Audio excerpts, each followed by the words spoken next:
Do you feel like your biggest ambitions keep slipping just out of reach? Ambitious founders dream big, but daily chaos and distractions sabotage execution. If you're tired of stalled revenue, burnout, and endless firefighting, then this book is for you. The 7-Day Elite Execution Plan closes the execution gap, replacing overwhelm with predictable momentum. Inside 7-Day Elite Execution Plan, discover how tiny 1% daily improvements compound into massive results, proven millionaire habits that turn chaos into calm control, a clear, repeatable weekly system for peak productivity, simple, science-backed rituals that boost confidence and clarity, and much, much more. You'll experience real momentum, fast, even if your schedule feels impossible or your inbox controls your day. Transform your business and your life starting today. Chapter 1, Execution Gap. Your heart pounds at 2 a.m. as you stare at the ceiling, mind racing through tomorrow's chaos. Another week where brilliant strategies died in the quicksand of scattered execution. Another month where revenue flatlined while competitors with inferior products somehow pulled ahead. You know what needs doing. The vision burns crystal clear. But between knowing and doing lies a chasm that swallows dreams whole. Welcome to the execution gap, the silent assassin of ambitious founders. This isn't about working harder. You've already maxed out the hustle meter. This is about the brutal truth that separates architects from drifters, winners from wishers, and millionaire founders from perpetual strivers. In the next 7 days, you'll install an operating rhythm so precise that chaos becomes predictable momentum, scattered effort becomes laser focus, and exhausting firefighting becomes strategic calm. The invisible productivity killer. Every morning, you wake with grand plans. By noon, you're drowning in digital quicksand. Email notifications hijack your attention 74 times per day. That's every 6.5 minutes your brain gets yanked from deep work into reactive mode. Meeting creep devours your calendar like a virus, expanding to fill every available slot until strategic thinking suffocates in conference room small talk. Context switching between tasks burns through glucose reserves faster than a Formula One engine burns fuel, leaving your decision-making capacity running on fumes by 3 p.m. The math is merciless. Knowledge workers lose 40% of their productive capacity to fragmentation. That's 2 full days per week vaporized by digital scatter. For a founder, generating $20,000 monthly, that's $8,000 in lost leverage every single month. But the real damage runs deeper than dollars. Fragmentation erodes strategic projects, the high-leverage work that actually moves needles. That course you've been almost ready to launch for 8 months? Killed by inbox reactivity. The partnership deal that could double revenue? Stalled because you can't find 3 uninterrupted hours to craft the proposal. The team systems that would free you from daily operations? Perpetually next week, because urgent always crowds out important. Sarah Blakely didn't build Spanx by checking email every 6 minutes. Jeff Bezos didn't architect Amazon's dominance while trapped in meeting hell. Elite founders guard their cognitive bandwidth like Fort Knox guards gold, because that's exactly what it is. The psychological toll compounds daily. Confidence erodes when you consistently fail to execute on your own priorities. Doubt spirals when smaller competitors outmaneuver you with inferior resources but superior focus. Imposter syndrome whispers that maybe you're not cut out for this game after all. You are. You just need better rules. The mathematics of momentum. Here's where most productivity advice goes wrong. It treats symptoms, not systems. Time management hacks and willpower mantras crumble under real-world pressure because they ignore the fundamental physics of performance. Small improvements compound exponentially. Get 1% better daily, just 1%, and you're 37 times more effective by year's end. That's not motivational fluff. That's mathematical fact. The formula is 1.65 equals 37.78. 1% daily improvement across 365 days creates a 3,678% performance gain. But here's the kicker. Tiny lapses compound downward with equal force. Miss your morning routine twice this week, skip your planning session Sunday, let email bleed into deep work blocks, And you're not just treading water, you're actively sliding backward. The same exponential curve that builds empires also destroys them. Elite founders understand leverage economics. More output creates more profit. More profit enables more delegation. More delegation creates more output. It's a freedom flywheel that accelerates with each revolution, but only if you can maintain consistent execution long enough for compound interest to kick in. The difference between linear stress buildup and exponential payoff curves. Structure, not willpower, not motivation. Structure. Your 7-day operating system. This book installs 7 interlocking habits that transform chaotic weeks into predictable momentum machines. Each day builds on the last, creating a seamless system that becomes second nature by week's end. Day 1. Map your calendar like an architect, not a victim. Pre-block the coming week so high-leverage work happens on autopilot and low-value noise bounces off your schedule like rain off a windshield. Day 2. Prime your mind before the world makes demands. A 20-minute morning stack flips you from reactive to intentional, stabilizing emotion and sharpening focus for the battles ahead. Day 3. Triage with surgical precision. Before touching email, identify one most important task that moves quarterly objectives. Everything else cues behind that single domino. Day 4. Sprint in 90-minute blocks aligned with natural energy rhythms. Attack deep work at peak alertness, recover before fatigue dulls output, exit each session energized instead of depleted. Day 5. Sync daily action to quarterly targets. A 5-minute midday check ensures every task still points at your North Star metrics, catching drift today instead of next quarter. Day 6. Delegate one low-leverage task daily to humans, systems, or software. Free cognitive bandwidth for strategy while scalable processes handle the $20-hour work. Day 7. Shutdown with intention. A 15-minute evening ritual logs wins, captures loose ends, drafts tomorrow's priority, and clears mental RAM for restorative sleep. By week's end, you'll ship one high-leverage task daily, experience measurable calm, and possess a playbook you can rinse and repeat for life. The architecture of elite performance. Order matters. Planning must precede priming because you can't focus on what you haven't defined.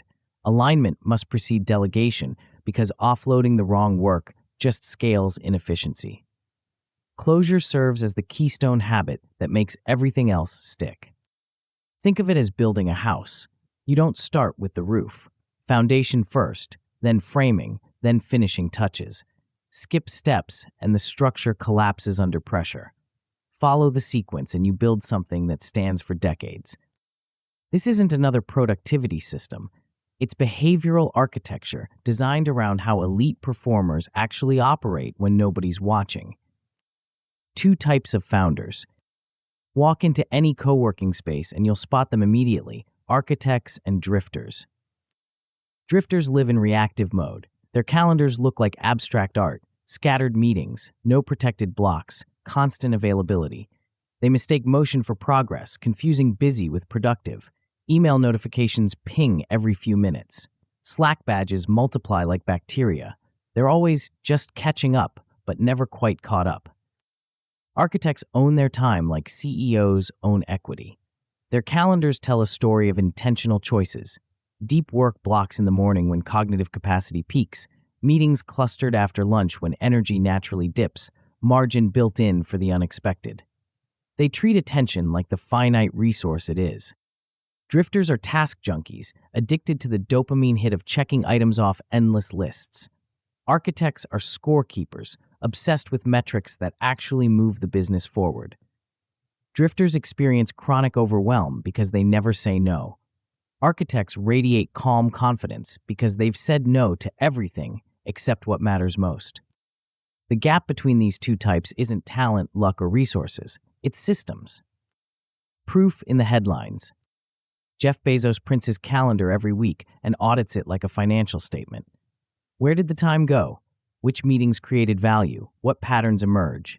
He guards Wednesdays as think days. No meetings, no calls, just strategic contemplation. That discipline built the everything store. Sarah Blakely wakes at 5 a.m. for visualization and journaling streaks that span decades.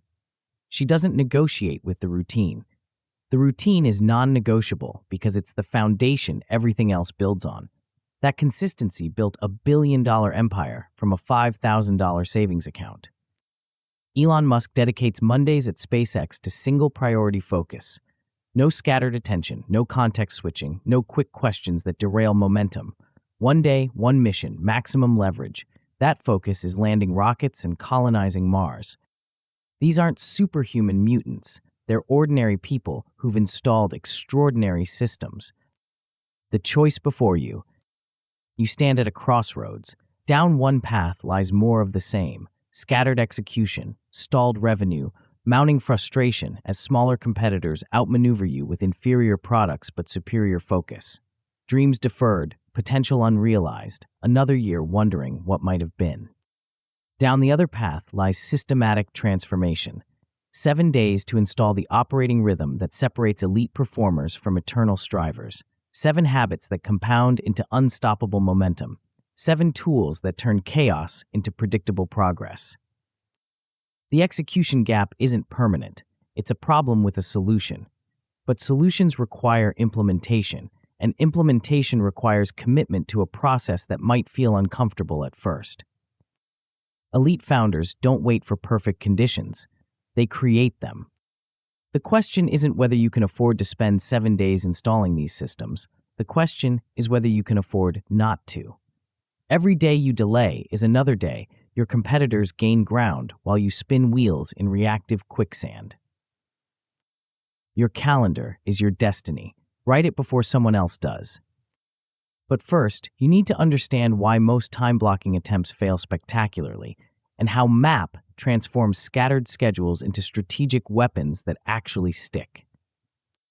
Before we continue, make sure to subscribe to Grow to the Top and activate notifications to receive more self-improvement tips that will supercharge your growth. And make sure to give this video a thumbs up and share it with your friends. It really helps the channel grow. Thank you for your support. Chapter 2 Map. Picture this. You're a general preparing for battle, but instead of studying terrain maps and plotting strategic positions, you walk blindfolded onto the battlefield and hope for the best. Sounds insane, right? Yet that's exactly how most founders approach their most precious resource, time. Your calendar isn't just a scheduling tool. It's a declaration of war against chaos, a blueprint for victory, and the single most powerful weapon in your strategic arsenal. But here's what nobody tells you. An empty calendar isn't freedom, it's surrender. When you don't claim your time, everyone else will.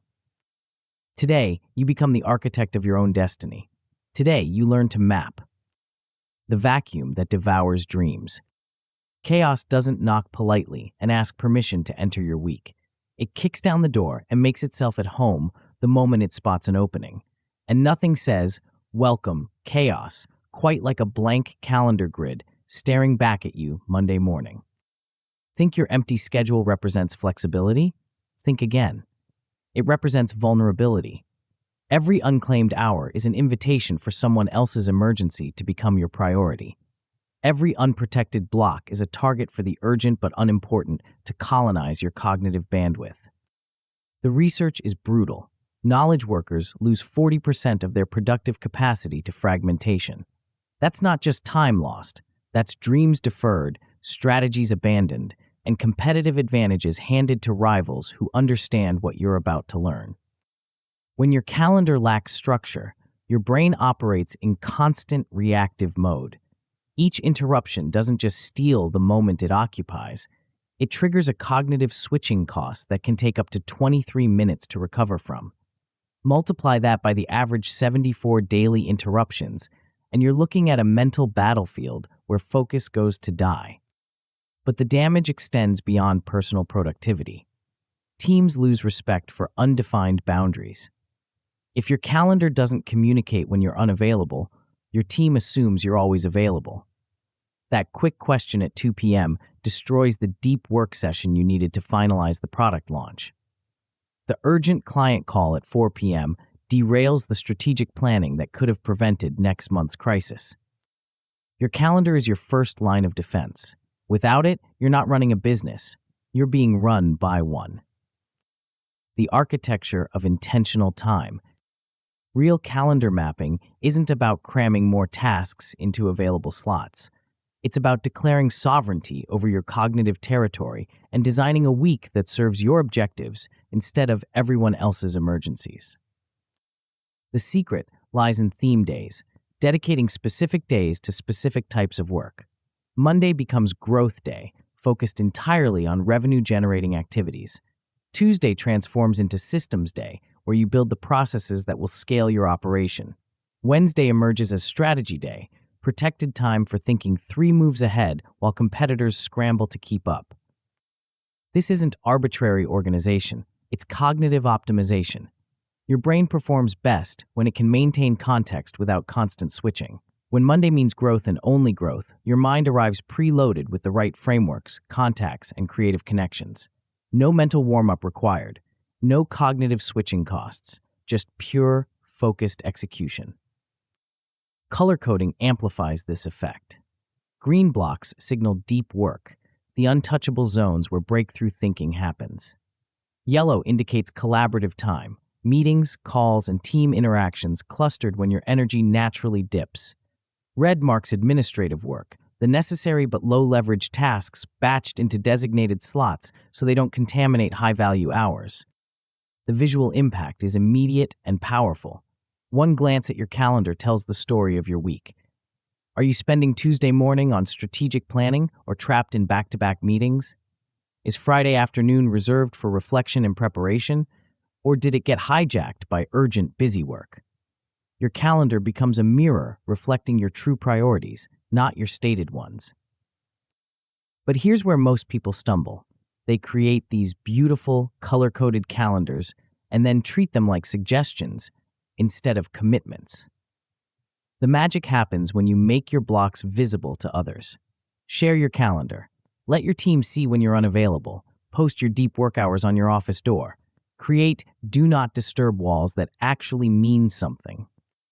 The merger that almost wasn't. Noah Greenberg learned this lesson the hard way. As CEO of a fast-growing SaaS company, he prided himself on being accessible to his team. His calendar looked like Swiss cheese, full of holes where anyone could grab his attention for anything they deemed important. The wake-up call came during acquisition talks with a Fortune 500 company. The potential buyer wanted to see evidence of systematic thinking and strategic planning. They requested documentation of how leadership allocated time to high-leverage activities versus operational firefighting. Greenberg's calendar told a devastating story. 60% of his time was consumed by reactive meetings, urgent emails, and quick questions that derailed strategic thinking. The buyer saw a founder trapped in operational quicksand, not a CEO building scalable value. The deal stalled. Greenberg realized his accessibility wasn't a strength, it was a liability. He spent the next month redesigning his calendar like a strategic weapon. Monday mornings became untouchable strategy blocks. Tuesday afternoons were reserved for product vision work. Wednesday was entirely meeting-free, dedicated to deep thinking and long-term planning. The transformation was immediate. Strategic projects that had languished for months suddenly gained momentum. The product roadmap evolved from reactive feature requests to proactive market positioning. Team members learned to batch their questions and come prepared with solutions, not just problems. 6 months later, the acquisition talks resumed. This time, Greenberg's calendar demonstrated systematic leadership and strategic thinking. The deal closed at a 30% premium to the original offer. The buyer specifically cited his executive discipline as a key factor in their decision. Your calendar isn't just a personal productivity tool. It's a signal to the market about how seriously you take your role as an architect of value. The myths that keep you trapped. The resistance starts immediately. Your brain, trained by years of reactive habits, will generate every excuse to avoid this level of intentional structure. Let's demolish the most dangerous myths before they sabotage your transformation. Time blocking kills creativity. This is backwards thinking disguised as artistic wisdom. Creativity doesn't emerge from chaos, It emerges from the intersection of focused attention and protected time. When you know Tuesday morning is reserved for product innovation, your subconscious begins preparing creative solutions Monday night. When you're constantly interrupted, creativity never gets the sustained attention it needs to flourish. The most creative professionals in the world, writers, artists, inventors, all follow disciplined schedules. Maya Angelou rented a hotel room with nothing but a Bible, a thesaurus, and a bottle of sherry, arriving at 6:30 a.m. every day to write. Stephen King writes 2,000 words every morning before doing anything else. Discipline doesn't kill creativity. It creates the conditions where creativity can thrive. Clients demand instant access. This myth reveals a fundamental misunderstanding of value creation. Clients don't want access to a frazzled, reactive founder who's constantly switching between tasks. They want access to your best thinking, your strategic insights, and your focused problem-solving abilities. None of those emerge from constant availability. The most successful service providers are the hardest to reach. They've trained their markets to respect their boundaries because they've demonstrated that protected time leads to better outcomes. When you're always available, you signal that your time has no value. When you protect your time, you communicate that what happens during those protected hours is worth the wait. Rigid schedules break under surprise. This confuses structure with inflexibility. A well-designed calendar includes buffer zones for the unexpected. It anticipates that some blocks will need to move, but it never allows them to disappear entirely. When a crisis demands immediate attention, you move your deep work block to tomorrow morning. You don't delete it and hope for the best. The goal isn't to eliminate all surprises. It's to handle surprises without sacrificing the strategic work that builds your future. Your Sunday war room. Calendar mapping begins with a weekly ritual that transforms Sunday evening from anxiety-inducing dread into strategic preparation. This isn't about scheduling every minute. It's about claiming the high-leverage hours before they get colonized by other people's priorities. Start with a 60-minute block blitz. Open your calendar and survey the coming week like a general studying a battlefield. Where are the natural deep work opportunities? When does your energy typically peak? What meetings are already locked in? And how can you cluster them to minimize context switching? Block 3 90-minute sprints each day. These become your untouchable zones, the sacred time where breakthrough thinking happens. Schedule them during your peak energy hours, typically morning for most people, but adjust based on your personal rhythms. Label them clearly: strategic planning, do not disturb, or product development, deep work only. Batch administrative work into Friday afternoon slots. Email processing, expense reports, calendar maintenance, and other necessary but low-leverage tasks get quarantined to times when your cognitive capacity naturally dips. This prevents administrative quicksand from contaminating your high-value hours. The key is treating these blocks like client appointments. You wouldn't cancel a meeting with your biggest customer because someone wanted to chat quickly. Apply the same respect to your blocked time. When someone requests a meeting during a protected block, you don't apologize for being unavailable. You offer alternative times that work within your structure. The professional's edge. Elite performers understand that calendar mapping is just the beginning. The real leverage comes from the subtle techniques that separate amateurs from professionals. Leave 15% white space in your schedule. This isn't wasted time, it's strategic margin. Buffer zones allow for the unexpected without derailing your entire week. They provide space for serendipitous conversations that lead to breakthrough insights. They prevent the cascade effect where one delayed meeting destroys your entire afternoon. Print your calendar and post it where you'll see it constantly. Digital calendars hide in apps and get forgotten. Physical calendars command attention and reinforce commitment.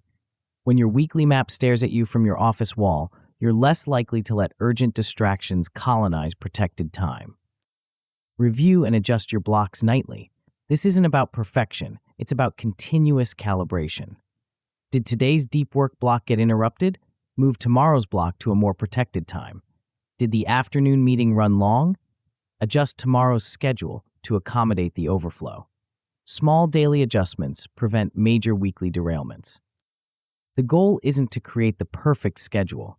It's to create a schedule that serves your objectives and adapts to reality without losing its structural integrity. The transformation timeline. The results follow a predictable progression. In the first week, colleagues begin respecting your blocked time because you've made your boundaries visible and non-negotiable. They stop assuming you're always available and start planning their requests around your protected hours. By the second week, you're recovering 2 extra hours of deep work daily. Tasks that used to take all day now fit into focused 90-minute sprints. Strategic projects that have been almost finished for months suddenly gain momentum because they finally have protected time to breathe.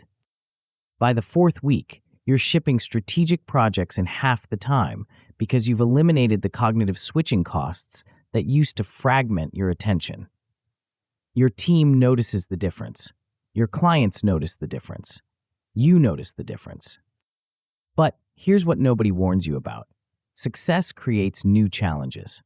As your output increases, so do the demands on your time. More opportunities, more requests, more urgent priorities competing for your attention. Your calendar becomes a more valuable target, which means your defenses need to evolve. When the system breaks, even the best designed calendars face pressure points. Overstuffed slots signal that you're trying to cram too much into available time. The solution isn't to work longer, it's to introduce buffer blocks that provide breathing room between intensive sessions. Crisis meetings will emerge. The key is moving your deep work blocks, not deleting them. When an emergency demands immediate attention, you reschedule your strategic planning session to tomorrow morning. You don't sacrifice it to the crisis gods and hope for the best next week. Calendar drift happens when you stop treating your blocks as commitments. The solution is a weekly remapping ritual that reinforces the structure and adjusts for lessons learned. Every Sunday, you audit the previous week and design the next one with fresh intelligence about what works and what needs adjustment. The calendar isn't a prison. It's a framework that creates freedom by ensuring your most important work gets protected time to flourish. Your calendar is now your strategic weapon. You've learned to claim time before others claim it for you. You've discovered how to create structure that serves your objectives instead of everyone else's emergencies. But mapping your time is only the first step. Even the most perfectly designed calendar fails if your mind isn't prepared to execute when those protected blocks arrive. Tomorrow, you'll discover why the first 20 minutes of your day determine whether your carefully mapped calendar becomes a productivity powerhouse or just another pretty document that reality ignores. Chapter 3 Prime. The alarm screams at 6 a.m. You reach for your phone, squinting at the notification avalanche that accumulated overnight. 17 emails, 12 Slack messages, 3 missed calls, and a text from your biggest client marked urgent. Before your feet hit the floor, your nervous system is already flooded with cortisol, your mind scattered across a dozen different problems, your day hijacked by other people's priorities. Sound familiar? You've just experienced the most expensive mistake ambitious founders make every single morning. Your first 20 minutes don't just set the tone for your day. They determine whether you'll operate from a position of strength or spend the next 16 hours playing defense. Most entrepreneurs hand over their mental sovereignty the moment they wake up, checking messages before they've even checked in with themselves. They wonder why they feel reactive, scattered, and perpetually behind. Today, you learn to prime. Today, you discover how 20 minutes of intentional morning ritual creates 8 hours of strategic advantage. The battle for your first breath. Every morning, you face an invisible war for control of your consciousness. On one side stands intentionality, the deliberate choice to prime your mind for peak performance. On the other side lurks reactivity, the seductive pull of urgent distractions that feel important but serve everyone's agenda except your own. Reactive mornings produce reactive days. When you start by consuming other people's problems, your brain locks into problem-solving mode before you've even identified your own priorities. You become a firefighter instead of an architect, responding to emergencies instead of building the future. The neuroscience is clear. Your brain's executive function, the cognitive capacity responsible for planning, decision-making, and impulse control, peaks in the first few hours after waking. This isn't just about feeling alert. It's about accessing your highest-level thinking when the stakes matter most. Squander those peak hours on email triage and meeting prep, and you've traded your cognitive prime time for administrative busywork. But here's what changes everything. A 30-minute head start on the world creates an 8-hour cognitive edge. When you prime your mind before external demands intrude, you shift from reactive to proactive, from scattered to focused, from overwhelmed to in control. You're not just starting your day differently, you're starting from a position of strength that compounds with every decision you make. The hormonal benefits amplify this advantage. Consistent morning rituals synchronize your circadian rhythms, optimizing cortisol release for sustained energy instead of stress spikes. Your nervous system learns to expect calm preparation instead of chaotic urgency. Your brain begins each day from a centered state instead of a scattered one. Elite performers understand this principle intuitively. They guard their mornings like Fort Knox guards gold because they know that how you start determines how you finish. The 4-move foundation. The most powerful morning rituals aren't complex meditation marathons or elaborate self-care ceremonies. They're simple, repeatable sequences that prime your physiology and psychology for peak performance. 4 moves, executed in sequence, create the foundation for everything that follows. Start with hydration.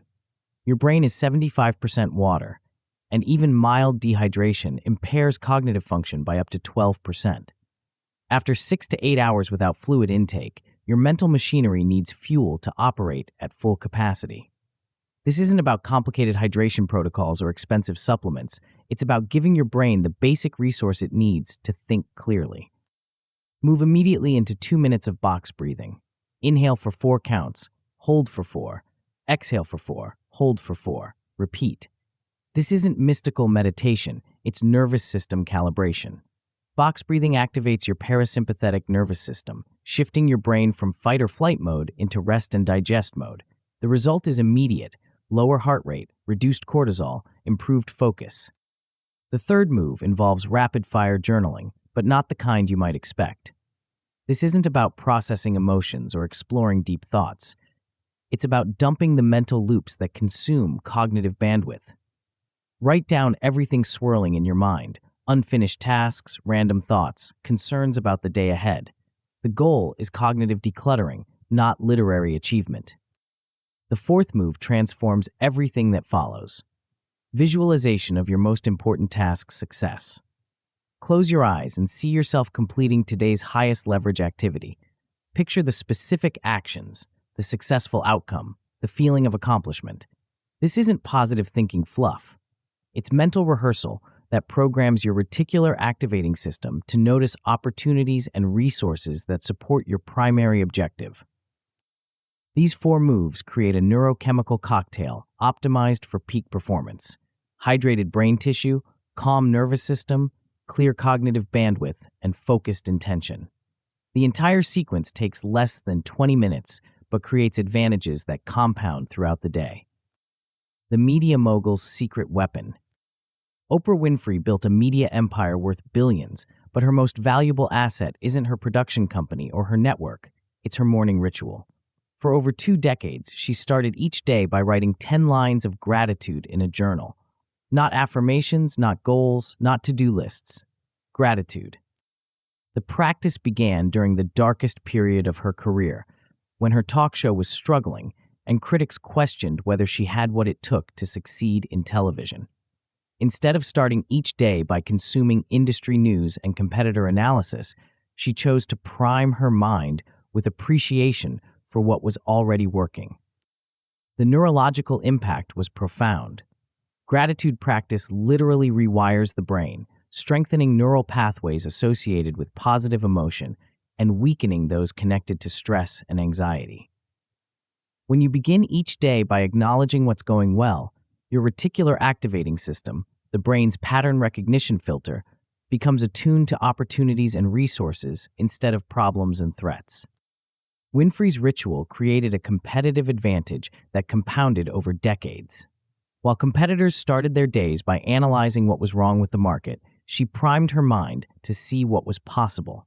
While others focused on problems, she trained her attention to spot solutions. The result wasn't just personal success. It was the creation of an entirely new category of media that influenced millions of people worldwide. The lesson isn't that you need to write gratitude lists. The lesson is that how you prime your mind in the first 20 minutes determines what you notice and how you respond for the next 16 hours. The myths that keep you scattered. Resistance to morning rituals comes disguised as practical objections. But most of these concerns reveal fundamental misunderstandings about how high performance actually works. Great routines take 2 hours. This myth keeps perfectionist founders from starting because they can't commit to elaborate morning ceremonies. The truth is exactly the opposite. The most effective rituals are the simplest ones. Complexity creates friction, and friction kills consistency. 20 focused minutes beats 2 scattered hours every single time. The entrepreneurs with the most demanding schedules often have the most streamlined morning rituals. They've learned that when time is scarce, every minute must count. A 4-move sequence that takes 20 minutes and creates 8 hours of advantage is infinitely more valuable than a 2-hour routine that happens twice a month. Night owls can skip mornings. This belief confuses chronotype with cognitive optimization. Yes, some people naturally feel more alert in the evening, but that doesn't mean morning priming becomes irrelevant. Even night owls benefit from starting their day with intention instead of reaction. The goal isn't to become a morning person, it's to become an intentional person who happens to wake up in the morning. The research on chronotypes shows that while peak alertness varies by individual, everyone experiences their highest cognitive function in the first few hours after waking, regardless of when that happens. A night owl who wakes at 10 a.m. still benefits from priming their mind before checking email, just as an early riser who wakes at 5 a.m. does. The key insight is that priming isn't about the time on the clock. It's about the sequence of activities that prepare your mind for peak performance. Your 20-minute advantage. Building an effective morning ritual requires more strategy than motivation. The most common failure mode is over-engineering the process, creating elaborate sequences that work perfectly in theory, but crumble under real-world pressure.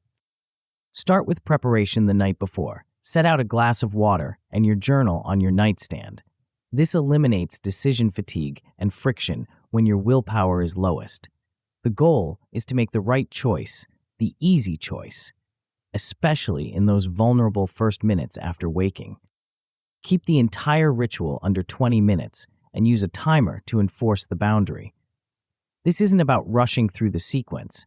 It's about preventing ritual creep, the tendency for simple practices to expand into time-consuming ceremonies that eventually become unsustainable. Finish by writing your most important task on a sticky note and placing it on your laptop or workspace. This creates a physical bridge between your morning priming and your first work session. When you sit down to begin your day, you're not wondering what to do first. You're executing a decision you made from a centered, intentional state. The power lies in the consistency, not the complexity. A simple ritual performed daily creates more advantage than an elaborate ceremony performed occasionally. The professional's playbook. Elite performers understand that morning rituals are just the beginning. The real leverage comes from the subtle techniques that ensure consistency, even when life gets chaotic.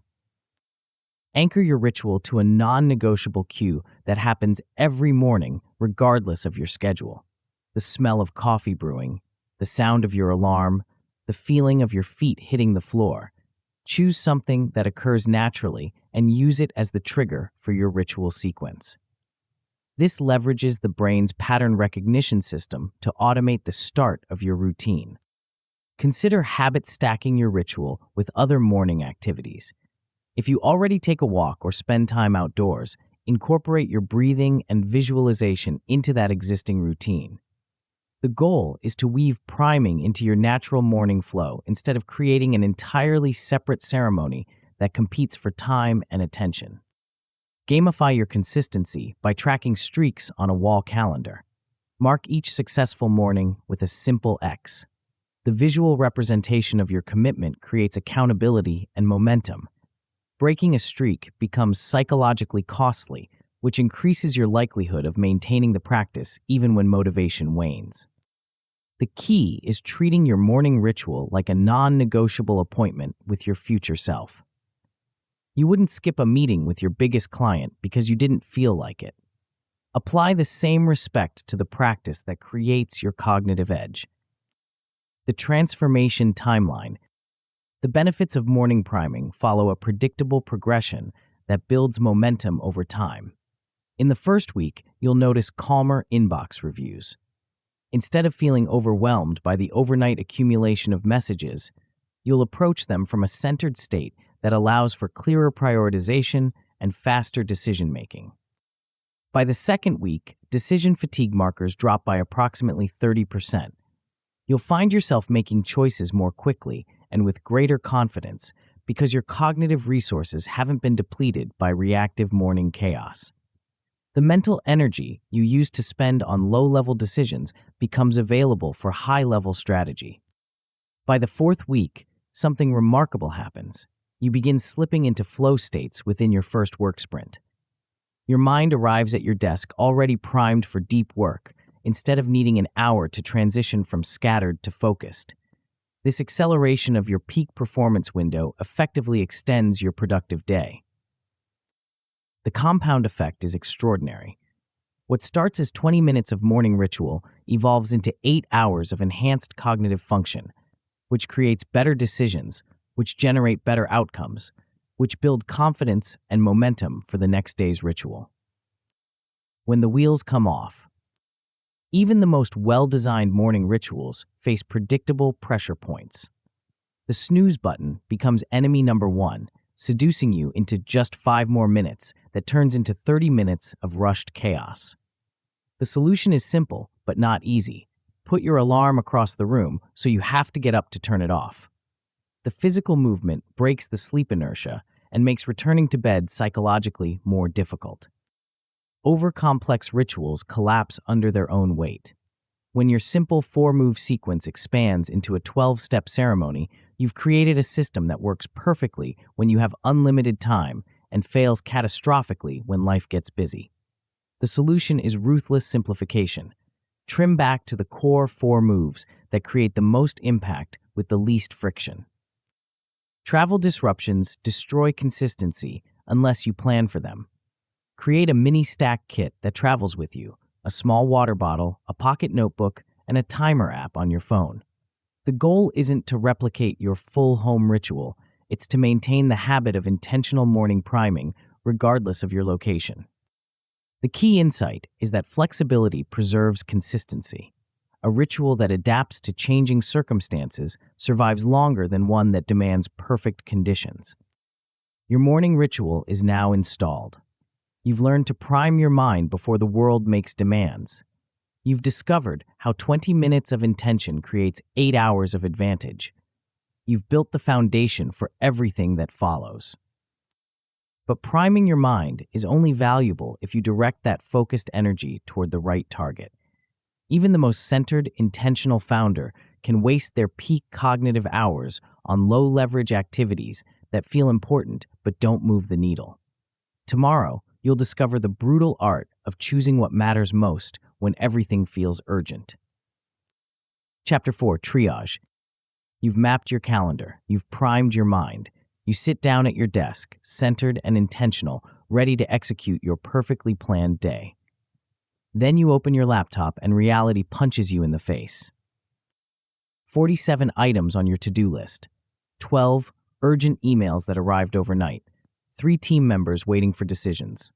2 client requests marked high priority, 1 partner demanding immediate feedback on a proposal that could change everything. Your carefully crafted morning intention dissolves into a familiar panic. Where do I even start? This is the moment that separates elite founders from eternal strivers. This is where most entrepreneurs surrender their strategic advantage to the tyranny of the urgent. This is where you learn the brutal art of triage. But triage isn't what you think it is. It's not about managing your to-do list more efficiently or finding better ways to juggle multiple priorities. It's about something far more radical and far more powerful. The scatter trap. Picture a sniper and a machine gunner in combat. The machine gunner sprays bullets in every direction, creating impressive noise and visible activity. The sniper takes one carefully aimed shot and eliminates the target. Guess which one wins the war? Most founders operate like machine gunners, spraying effort across dozens of tasks and wondering why their competitors, with inferior resources and smaller teams, consistently outmaneuver them. They've fallen into the scatter trap, mistaking motion for progress and busyness for productivity. The research is devastating. Studies tracking knowledge workers throughout their day reveal that scattered attention reduces cognitive performance by up to 40%. But here's the kicker. The damage isn't just about efficiency. Scattered effort creates scattered results, which erode confidence, which leads to more scattered effort in a downward spiral that can destroy even the most promising ventures. Revenue and leverage correlate directly with focused effort. Companies that concentrate resources on fewer initiatives consistently outperform those that spread themselves thin. The math is simple. 10 units of energy applied to one objective creates exponentially more impact than 1 unit of energy applied to 10 objectives. Yet every morning, ambitious founders sit down with their to-do lists and immediately violate this principle. They scan their tasks, feel overwhelmed by the options, and either freeze in analysis paralysis or scatter their attention across whatever feels most urgent. Neither approach creates the focused execution that builds empires. The solution isn't better time management, it's better decision-making. It's learning to identify the one task that matters more than all the others combined.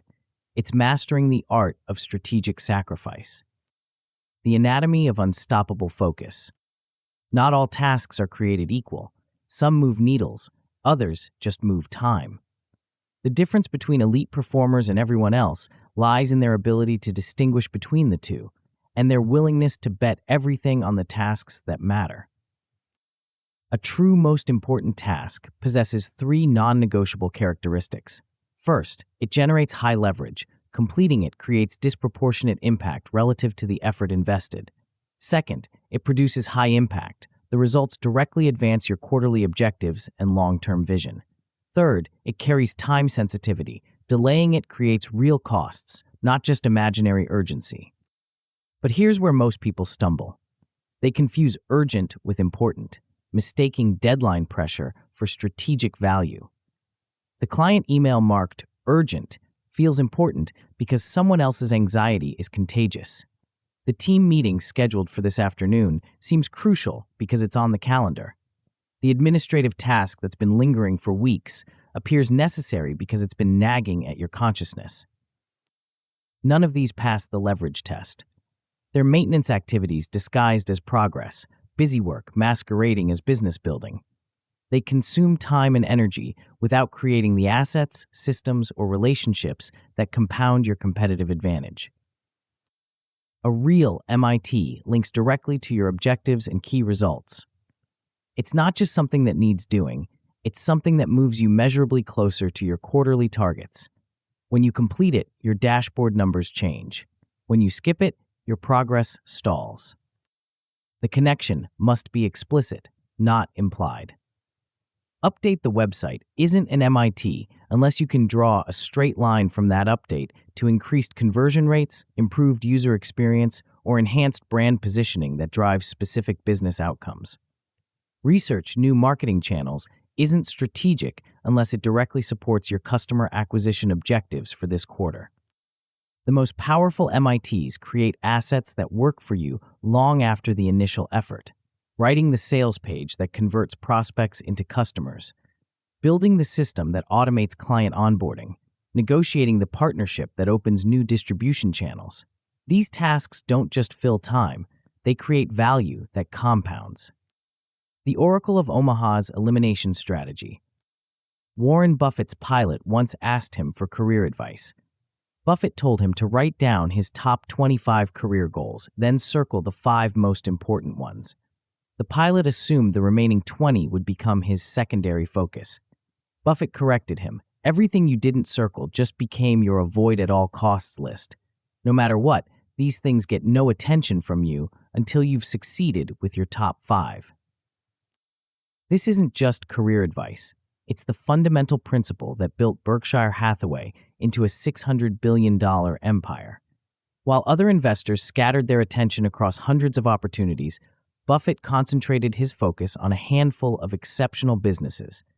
While competitors chased every trend and fad, he ignored 99% of the market to focus obsessively on the 1% that met his criteria. The same principle applies to daily execution. Your to-do list contains dozens of tasks that feel important.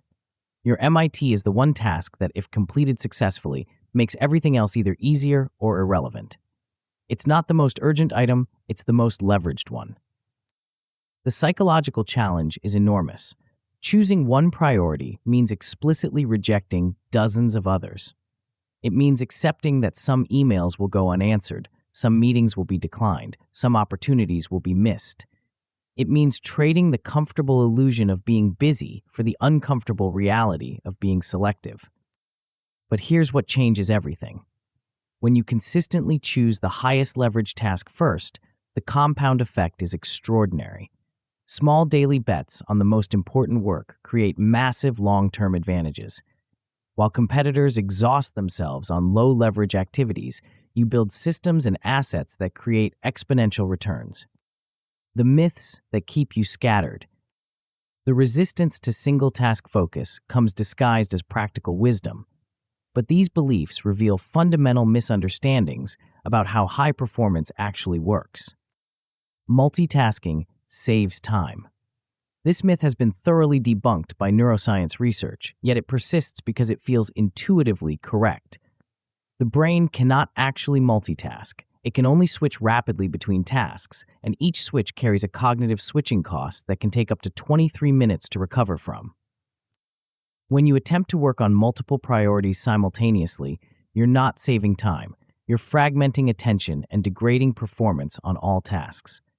The result is longer completion times, more errors, and higher stress levels. The machine gunner approach doesn't just miss the target, it wastes ammunition. Urgent equals important. This confusion destroys more entrepreneurial dreams than any external competitor. Urgency is often manufactured by poor planning, unclear boundaries, or other people's lack of preparation. Importance is determined by strategic value and long-term impact. The most important work rarely feels urgent because it's proactive rather than reactive. Building systems feels less pressing than fixing problems. Creating content feels less immediate than responding to emails. Developing partnerships feels less critical than handling customer complaints. Yet the proactive work creates the foundation that prevents future urgencies from arising. The key insight is that urgent tasks multiply when you neglect important ones. Every system you don't build creates more manual work. Every process you don't document creates more questions. Every relationship you don't nurture creates more transactional interactions. The urgent work never ends, but the important work eventually eliminates it. The 3-filter gauntlet. Identifying your MIT requires a systematic filtering process that cuts through the noise and reveals the signal. 3 questions, applied ruthlessly, separate high-leverage work from high-volume busy work. First filter. Will this move revenue? Not indirectly, not eventually, not theoretically. Will completing this task create a measurable impact on your income within the next 30 days? Revenue-generating activities include creating offers, reaching out to prospects, improving conversion systems, and building relationships with potential customers or partners. Everything else is overhead. This filter eliminates most administrative tasks, internal meetings, and important projects that don't directly connect to money. It forces you to confront the uncomfortable truth that many activities that feel productive are actually just expensive ways to avoid the harder work of generating income. Second filter, does it create a system or asset? The best MITs don't just solve today's problems, they prevent tomorrow's problems from arising. Building a customer onboarding sequence, creating a hiring process, documenting a sales system, or establishing a content creation workflow. These tasks require upfront effort but create ongoing leverage. This filter separates one-time fixes from compound investments. Manually processing each new customer sign-up feels productive but creates no lasting value. Building an automated onboarding system requires more initial effort but eliminates future manual work while improving the customer experience. Third filter, is it deadline-driven by external stakeholders?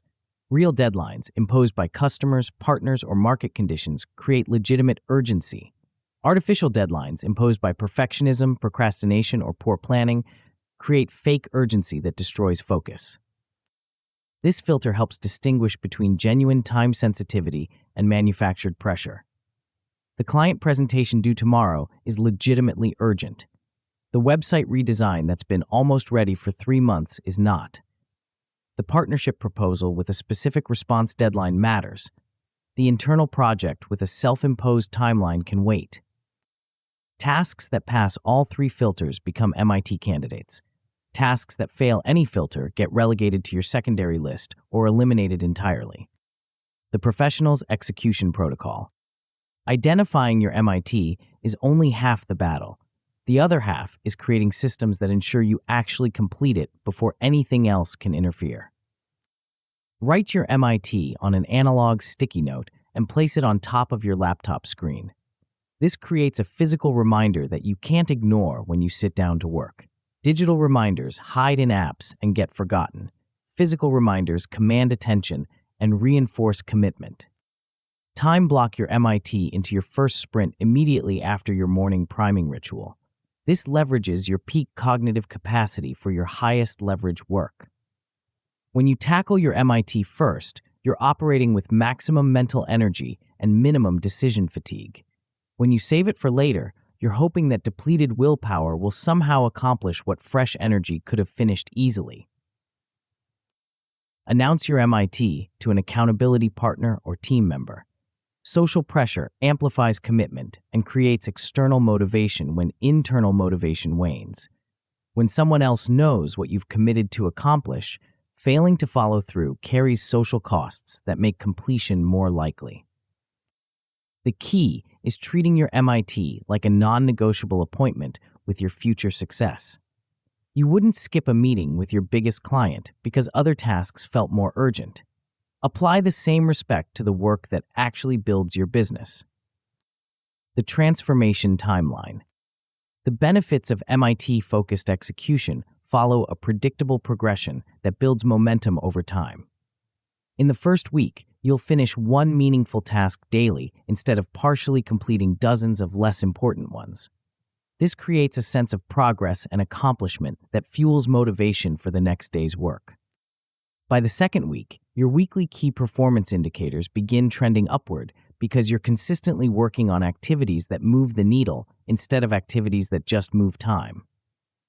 Revenue metrics, system improvements, and strategic projects all show measurable progress because they're receiving focused attention instead of scattered effort. By the fourth week, something remarkable happens. Your time becomes dominated by $2,000 per hour work instead of $20 per hour tasks.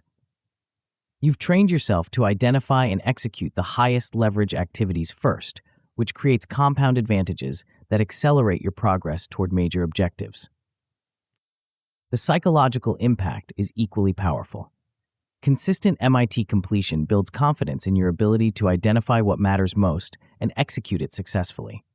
This confidence creates a positive feedback loop that makes future MIT selection and completion easier and more natural. When the system breaks down, even the most disciplined MIT practice faces predictable pressure points that can derail your focus if you're not prepared for them. Oversized MITs create overwhelm and procrastination. When your most important task feels too big to complete in a single session, you'll unconsciously avoid starting it. The solution is chunking. Break large MITs into 45-minute milestones that feel achievable and create momentum. Launch the new product becomes write the sales page introduction. Build the customer onboarding system becomes create the welcome email template. Shifting priorities midday destroy your focus and create decision fatigue. When new, urgent requests arrive after you've already committed to your MIT, you face a choice between staying committed to your original decision or responding to the latest demand. The solution is a noon microsync, a 5-minute check-in where you either recommit to your original MIT or make a conscious decision to pivot based on genuinely changed circumstances. Competing stakeholder demands create pressure to abandon your MIT in favor of other people's priorities. The solution is negotiation and trade-offs. I can handle your request, but it means my strategic project gets pushed to tomorrow. Is that trade-off worth making? This forces others to consider the real cost of their urgency and often reveals that their emergency can actually wait. The key insight is that MIT discipline requires saying no to good opportunities in order to say yes to great ones. Every task you don't do is a choice to preserve your energy for something more important. Your MIT system is now operational. You've learned to identify the one task that matters more than all others combined. You've discovered how to filter signal from noise and focus your energy where it creates maximum leverage. But even the most perfectly chosen MIT can fail if you don't have the sustained energy to see it through to completion. Most founders start strong, but fade as their cognitive resources deplete throughout the day. Tomorrow, you'll discover the secret that elite performers use to maintain peak focus for hours instead of minutes, a rhythm so powerful it can turn ordinary mortals into productivity machines. Chapter 5: Sprints. It's 2 p.m. on a Tuesday. You've been grinding for 6 straight hours, powered by willpower and caffeine, determined to push through until your project is complete. Your eyes burn, your back aches. Simple decisions that felt effortless this morning now require enormous mental effort. You're making more mistakes, taking longer to solve problems, and feeling increasingly frustrated with your declining performance. Sound familiar? You've just experienced the most expensive mistake that ambitious founders make every single day. You're treating your brain like a machine that should run at constant speed for 8 hours straight. But your brain isn't a machine. It's a biological system with natural rhythms, predictable energy cycles, and built-in recovery requirements. Ignore these rhythms, and you'll spend most of your day operating at 60% capacity.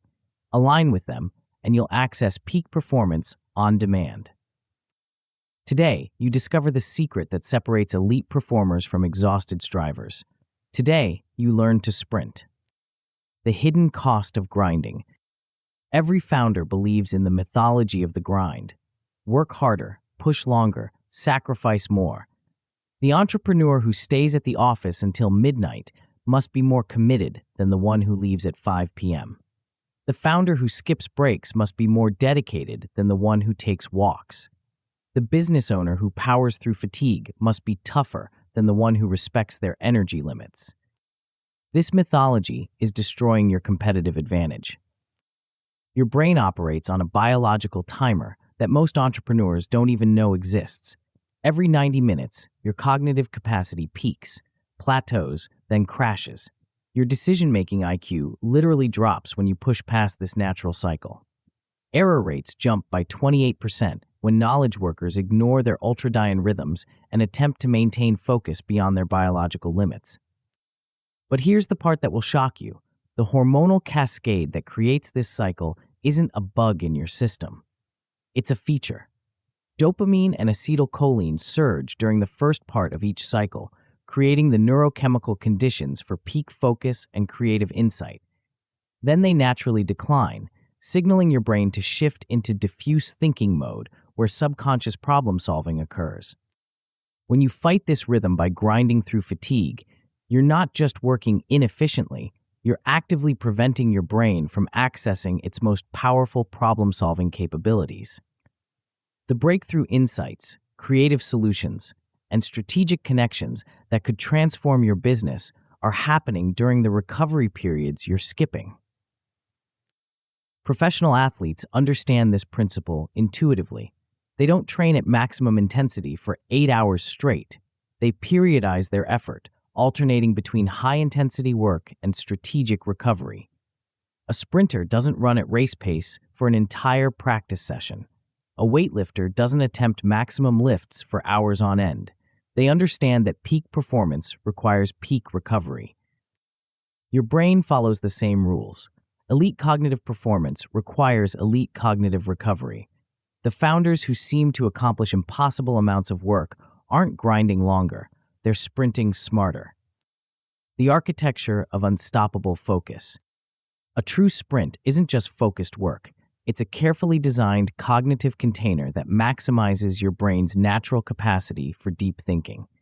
Each sprint becomes a mini laboratory where breakthrough work happens under optimal conditions.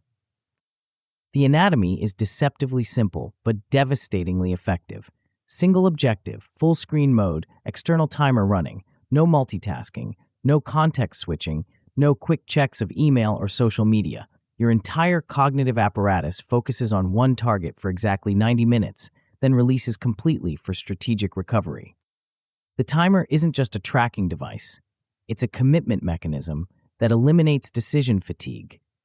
When the timer is running, you don't debate whether to continue working or take a break. You don't negotiate with yourself about checking messages or handling urgent requests. The timer makes the decision for you, freeing your cognitive resources for the actual work, instead of meta work about the work. The single objective requirement forces ruthless prioritization within each sprint. You can't work on your marketing strategy and your product development and your hiring process simultaneously. You choose one target, attack it with everything you have, then move to recovery. This constraint creates clarity and eliminates the cognitive overhead of managing multiple priorities. Full screen mode means exactly that. Your computer screen shows only the application relevant to your current objective. Email clients are closed. Slack is silenced. Browser tabs are eliminated except for those directly supporting your sprint goal. Your physical environment mirrors your digital one. Desk cleared, phone in another room, door closed if possible. The 15-minute active recovery period isn't optional. It's where the magic happens. Walk, stretch, hydrate, get sunlight on your retinas. No screens, no work-related thinking, no productive activities. This isn't time wasted. It's time invested in preparing your brain for the next peak performance cycle. The professor's 3-sprint system. Cal Newport, the Georgetown computer science professor who coined the term deep work, writes his best-selling books using a 3-sprint daily system that would seem impossible to most knowledge workers. He produces more high-quality research, writing, and teaching than colleagues who work twice as many hours. His secret isn't superhuman focus or exceptional willpower. It's systematic alignment with his brain's natural rhythms. Each morning, he identifies 3 90-minute objectives that will advance his most important projects. Sprint 1 typically focuses on writing, the creative work that requires his peak cognitive capacity. Sprint 2 handles research and analysis, important work that benefits from focused attention but doesn't demand the same creative intensity. Sprint 3 addresses administrative tasks, email processing, and planning for the next day. Between each sprint, Newport takes deliberate breaks that seem almost aggressive in their commitment to non-productivity. He walks around campus, has conversations with colleagues about non-work topics, or simply sits quietly without any cognitive stimulation. These aren't guilty pleasures or signs of laziness. They're strategic investments in his next sprint's effectiveness. The results speak for themselves. Newport has published multiple best-selling books, earned tenure at a prestigious university, and maintains a research output that places him among the top performers in his field.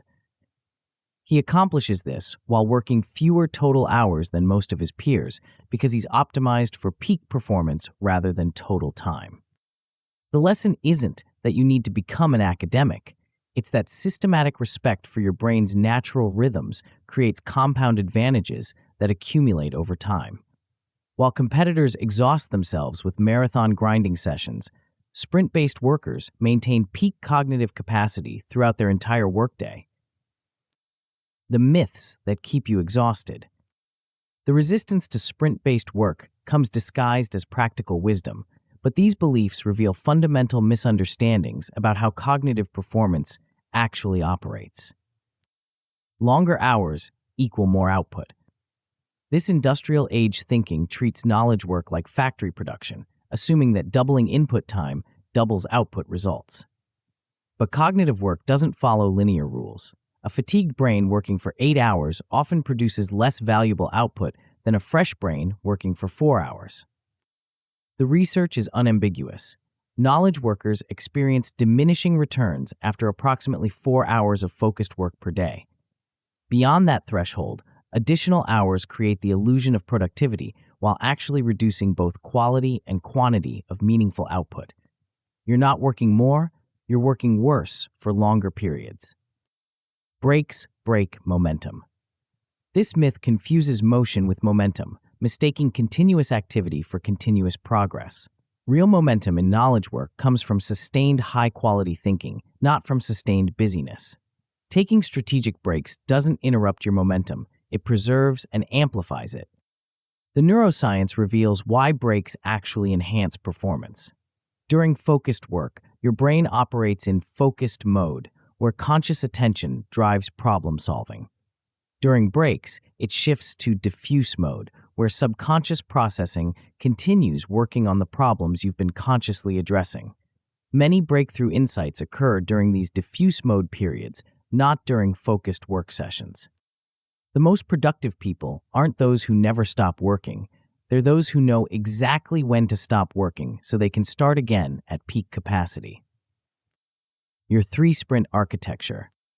Building an effective sprint system requires more strategy than motivation. The most common failure mode is treating sprints like extended work sessions with arbitrary time limits instead of carefully designed cognitive containers optimized for peak performance. Begin each sprint with a 2-breath ritual that signals your brain to shift into focused mode. Clear your desk of everything except what's directly relevant to your sprint objective. Set your timer for exactly 90 minutes, not 85, not 95, but 90. This precision matters because it aligns with your natural ultradian rhythms and creates consistent expectations for your cognitive system.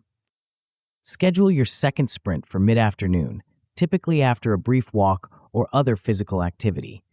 This timing leverages your post-lunch energy recovery while avoiding the natural alertness dip that occurs in early afternoon. The physical movement between sprints isn't just recovery, it's preparation, priming your brain for another peak performance cycle. Your third sprint should focus on completion rather than initiation. Use this time to wrap up loose threads from earlier sprints, process accumulated inputs, and prepare for tomorrow's work. Avoid starting new complex projects during your final sprint. Your cognitive capacity is naturally declining, making this time better suited for finishing and organizing rather than creating and innovating.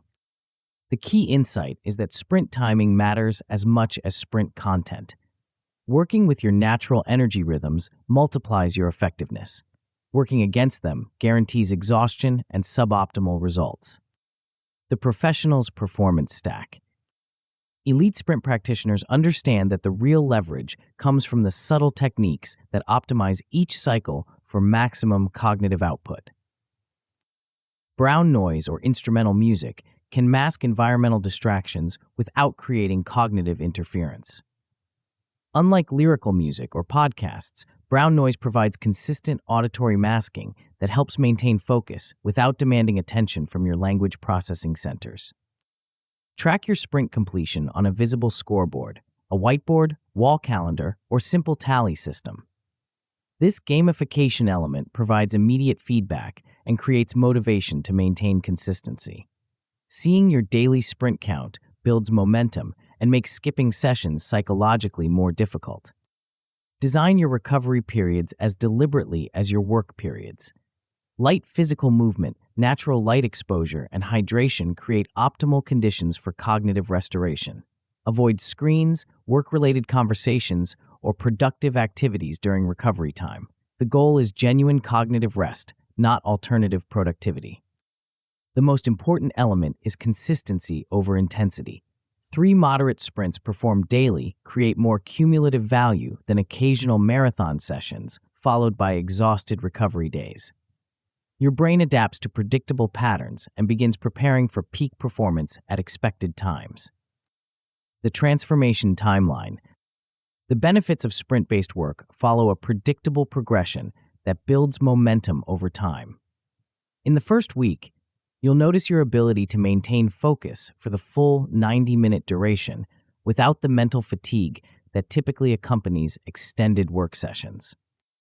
By the second week, your output per hour increases by approximately 40% because you're working during peak cognitive capacity instead of fighting through fatigue.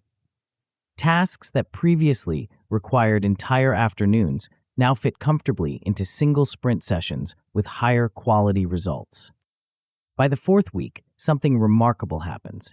You feel energized rather than drained at 5 p.m.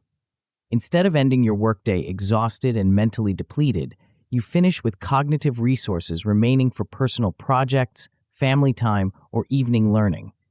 This energy preservation creates compound benefits that extend far beyond work performance. The psychological transformation is equally powerful. Sprint-based work builds confidence in your ability to produce high-quality output consistently. This confidence creates a positive feedback loop that makes future sprint sessions easier to initiate and more satisfying to complete. When the system breaks down, even the most well-designed sprint systems face predictable pressure points that can derail your rhythm if you're not prepared for them. Notification leakage destroys sprint integrity faster than any other factor. A single Slack ping or email notification can trigger a 23-minute cognitive recovery period that effectively ruins your sprint session.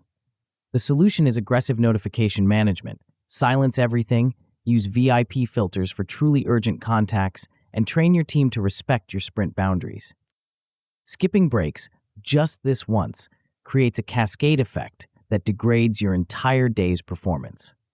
When you push through your first recovery period, your second sprint operates at reduced capacity, which makes your second break feel even more tempting to skip. The solution is calendar automation. Set recurring alarms that enforce your break schedule regardless of how engaged you feel in your current work.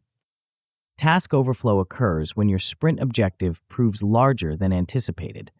The temptation is to extend the sprint until completion, but this violates the biological rhythms that make the system effective. Instead, split the deliverable into smaller components and schedule the overflow work for your next sprint session.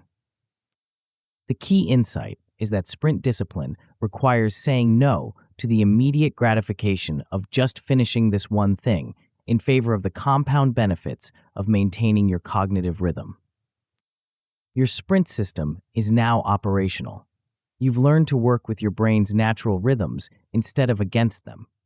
You've discovered how 90-minute focused sessions create more value than 8-hour grinding marathons. But even the most perfectly executed sprints can fail if they're not aimed at the right targets. You can sprint with incredible focus and energy toward objectives that don't actually move your business forward. Tomorrow, you'll discover the navigation system that ensures every sprint, every day, every week points toward your true North Star. 6. Sync. Picture a Formula One driver racing at 200 miles per hour with a broken speedometer, no GPS, and a fogged windshield. He's got incredible skill, a world-class car, and unlimited determination, but he has no idea if he's winning or losing until he crosses the finish line. That's exactly how most founders operate their businesses. You've mapped your calendar, you've primed your mind, you've identified your MIT, you've sprinted with laser focus. But here's the terrifying question that keeps elite performers awake at night. What if all that perfectly executed effort is aimed at the wrong target? What if your beautifully organized productivity system is optimizing for metrics that don't matter? What if your daily wins are actually weekly losses in disguise? What if you're sprinting full speed toward a cliff you can't see because you're not looking at the right dashboard? Today, you learn to sync. Today, you discover the navigation system that ensures every sprint, every day, every decision points toward your true North Star. The mirage of motion. Every founder falls in love with the feeling of progress. Completed tasks create dopamine hits. Checked boxes provide psychological satisfaction. Busy days feel productive, even when they produce no measurable business results. This addiction to activity becomes the silent killer of ambitious ventures. The math is brutal. 70% of strategic initiatives fail, not because of poor execution, but because of poor alignment. Teams work incredibly hard on objectives that don't move the needle. Founders optimize for vanity metrics that make them feel good, but don't correlate with actual growth. Employees complete projects that would have been irrelevant even if executed perfectly. Busy work carries a hidden tax that compounds daily. Every hour spent on misaligned activities isn't just wasted time, it's opportunity cost that prevents you from working on activities that would actually build your business. When you're busy with the wrong things, you feel productive while your competitors gain ground by focusing on the right things. The most dangerous part is that misaligned work often feels more satisfying than aligned work. Answering emails provides immediate closure. Attending meetings creates social connection. Organizing files delivers visible progress. These activities trigger the same psychological rewards as meaningful work, making it easy to confuse motion with momentum. Meanwhile, the work that actually builds businesses, creating systems, developing relationships, improving products, often feels less immediately rewarding. It requires patience, persistence, and faith that today's efforts will compound into tomorrow's results. Without a navigation system that keeps you aligned with what matters most, you'll naturally drift toward what feels most immediately satisfying. Google discovered this principle when they were growing from startup to tech giant. Despite having brilliant people working incredibly hard, many initiatives were failing to create meaningful impact. The problem wasn't execution, it was alignment. Teams were optimizing for local objectives that didn't serve global strategy. The solution became legendary in Silicon Valley: objectives and key results, a system that connected every person's daily work to the company's quarterly priorities. The transformation was immediate and dramatic. When everyone could see how their individual efforts connected to measurable business outcomes, productivity didn't just improve, it exploded. Google's 10 times growth wasn't just about hiring smart people or building great products. It was about ensuring that all that talent and effort pointed in the same direction. The 5-minute reality check. Most founders check their metrics the way most people check their bank account: reluctantly, infrequently, and usually when something feels wrong. This backwards approach guarantees that problems compound before you notice them and opportunities disappear before you can capitalize on them. Elite performers flip this equation. They check their metrics the way pilots check their instruments, constantly, systematically, and with the understanding that small deviations caught early prevent major disasters later. The difference is a simple 5-minute ritual that most entrepreneurs skip because it seems too basic to matter. Your dashboard needs exactly 3 elements: objective, key result, and percentage to target. Nothing else. Not vanity metrics that make you feel good. Not activity metrics that measure effort instead of outcome. Not complex analytics that require interpretation. Just the essential information that tells you whether you're winning or losing the game that actually matters. The visual system is equally important. Green means you're on track to hit your targets. Yellow means you're drifting but can still recover with focused effort. Red means you're off course and need immediate intervention. This traffic light system eliminates ambiguity and forces honest assessment of your current trajectory. The timing of this check matters more than most people realize. Midday provides the perfect balance between having enough data to assess progress and enough time remaining to make corrections. Morning checks often lack sufficient data to be meaningful. Evening checks provide clarity, but limited opportunity for same-day course correction. Set a recurring alarm titled Course Check for 12:30 p.m. every day. When it rings, stop whatever you're doing and spend exactly 5 minutes reviewing your dashboard. Are you green, yellow, or red on your most important metrics? If you're off track, what specific action can you take this afternoon to improve your trajectory? This isn't about perfectionism or micromanagement. It's about creating a feedback loop tight enough to catch drift before it becomes disaster. The myths that create drift. The resistance to systematic metric tracking comes disguised as creative wisdom, but these beliefs reveal fundamental misunderstandings about how high-performance systems actually operate. OKRs are only for enterprises. This myth keeps small businesses and solopreneurs from implementing one of the most powerful alignment tools ever developed. The truth is exactly the opposite. Smaller organizations benefit more from OKRs because they have fewer resources to waste on misaligned effort. When you only have 40 hours per week to build your business, every hour must count. The most successful solopreneurs treat themselves like a company of one, with clear objectives and measurable results that guide daily decisions. They understand that being small doesn't mean being informal.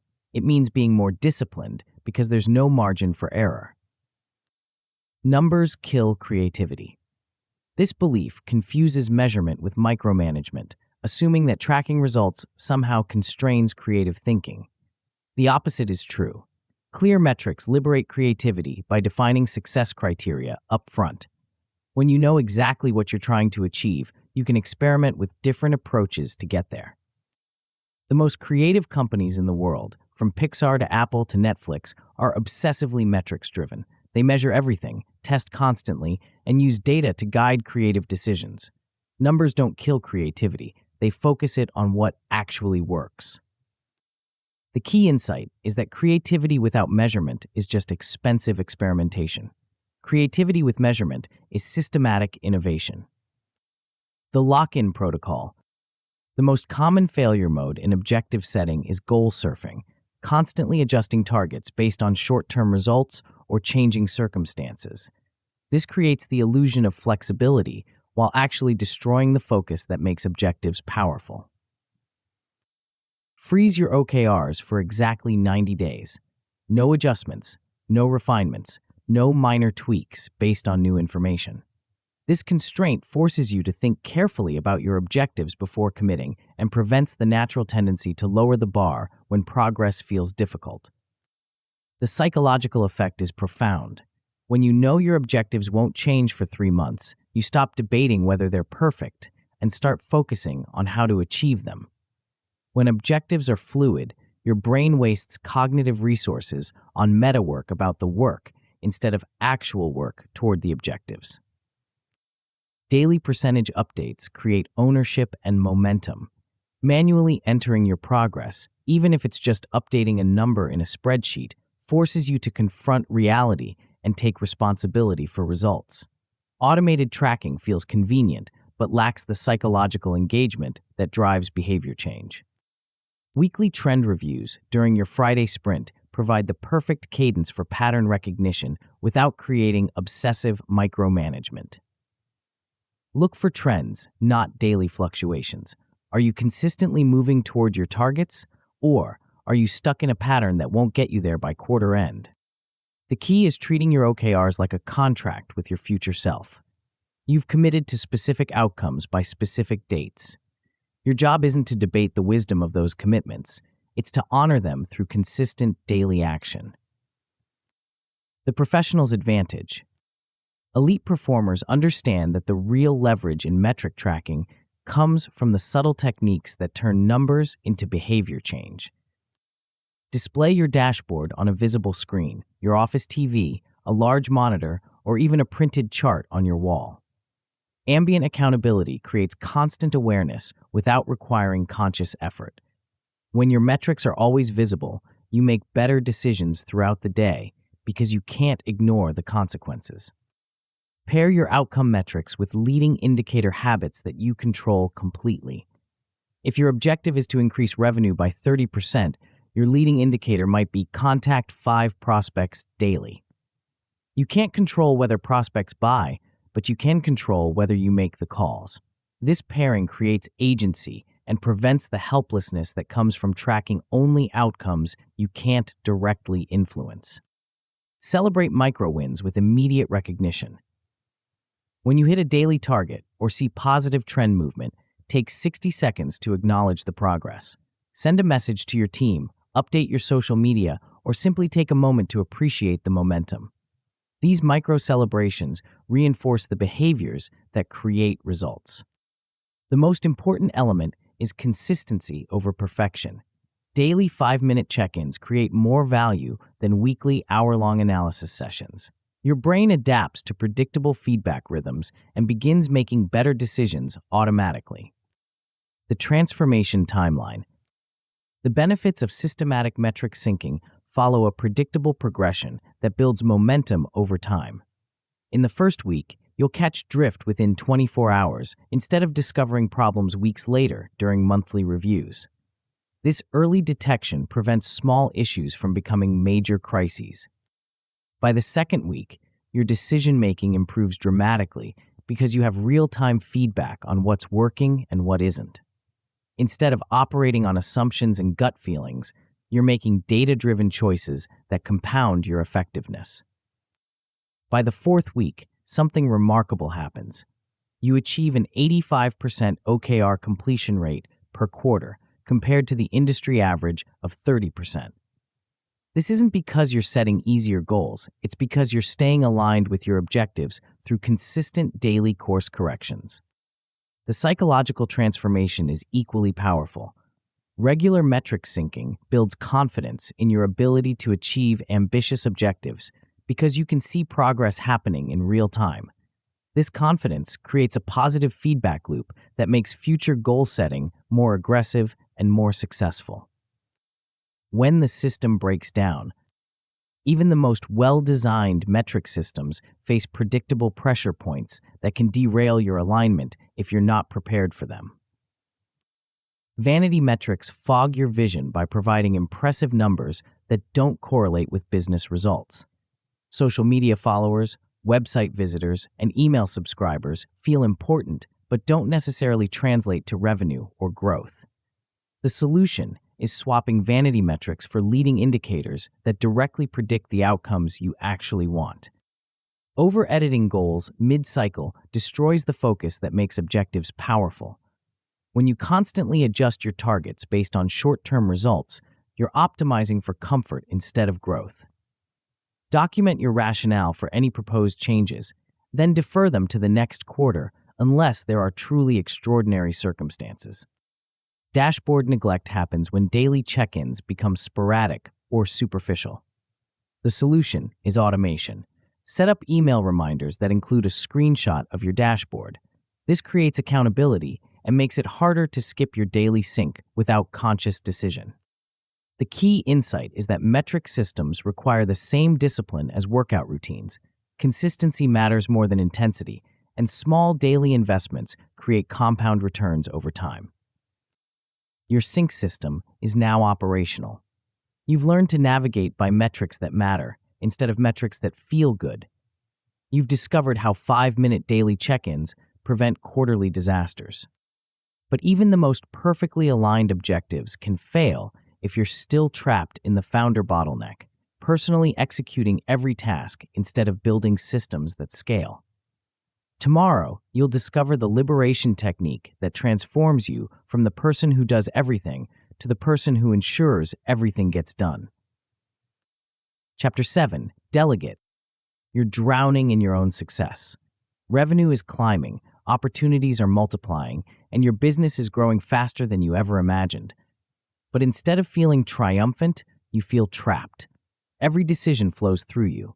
Every task requires your approval. Every problem lands on your desk with a sticky note that says, "Founder only." You've become the most expensive employee in your own company.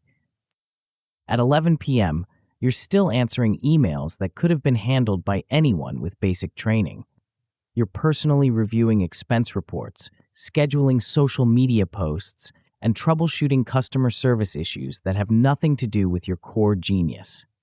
You started a business to buy freedom, but you've accidentally built a prison where you're both the warden and the inmate. Sound familiar? You've hit the founder bottleneck, the invisible ceiling that stops promising businesses from becoming scalable enterprises. Today, you learn to shatter that ceiling. Today, you discover how to delegate. The prison of your own making.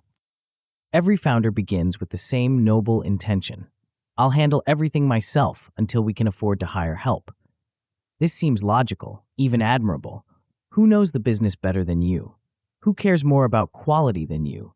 Who can move faster than you? But this thinking contains a fatal flaw. It treats delegation like an expense instead of an investment, a luxury instead of a necessity, a nice-to-have instead of a survival requirement. The result is predictable. You become the bottleneck that constrains your own growth. The mathematics are brutal. If you're worth $200 per hour in strategic work, but you're spending half your time on $20 per hour tasks, you're not just inefficient, you're actively destroying value.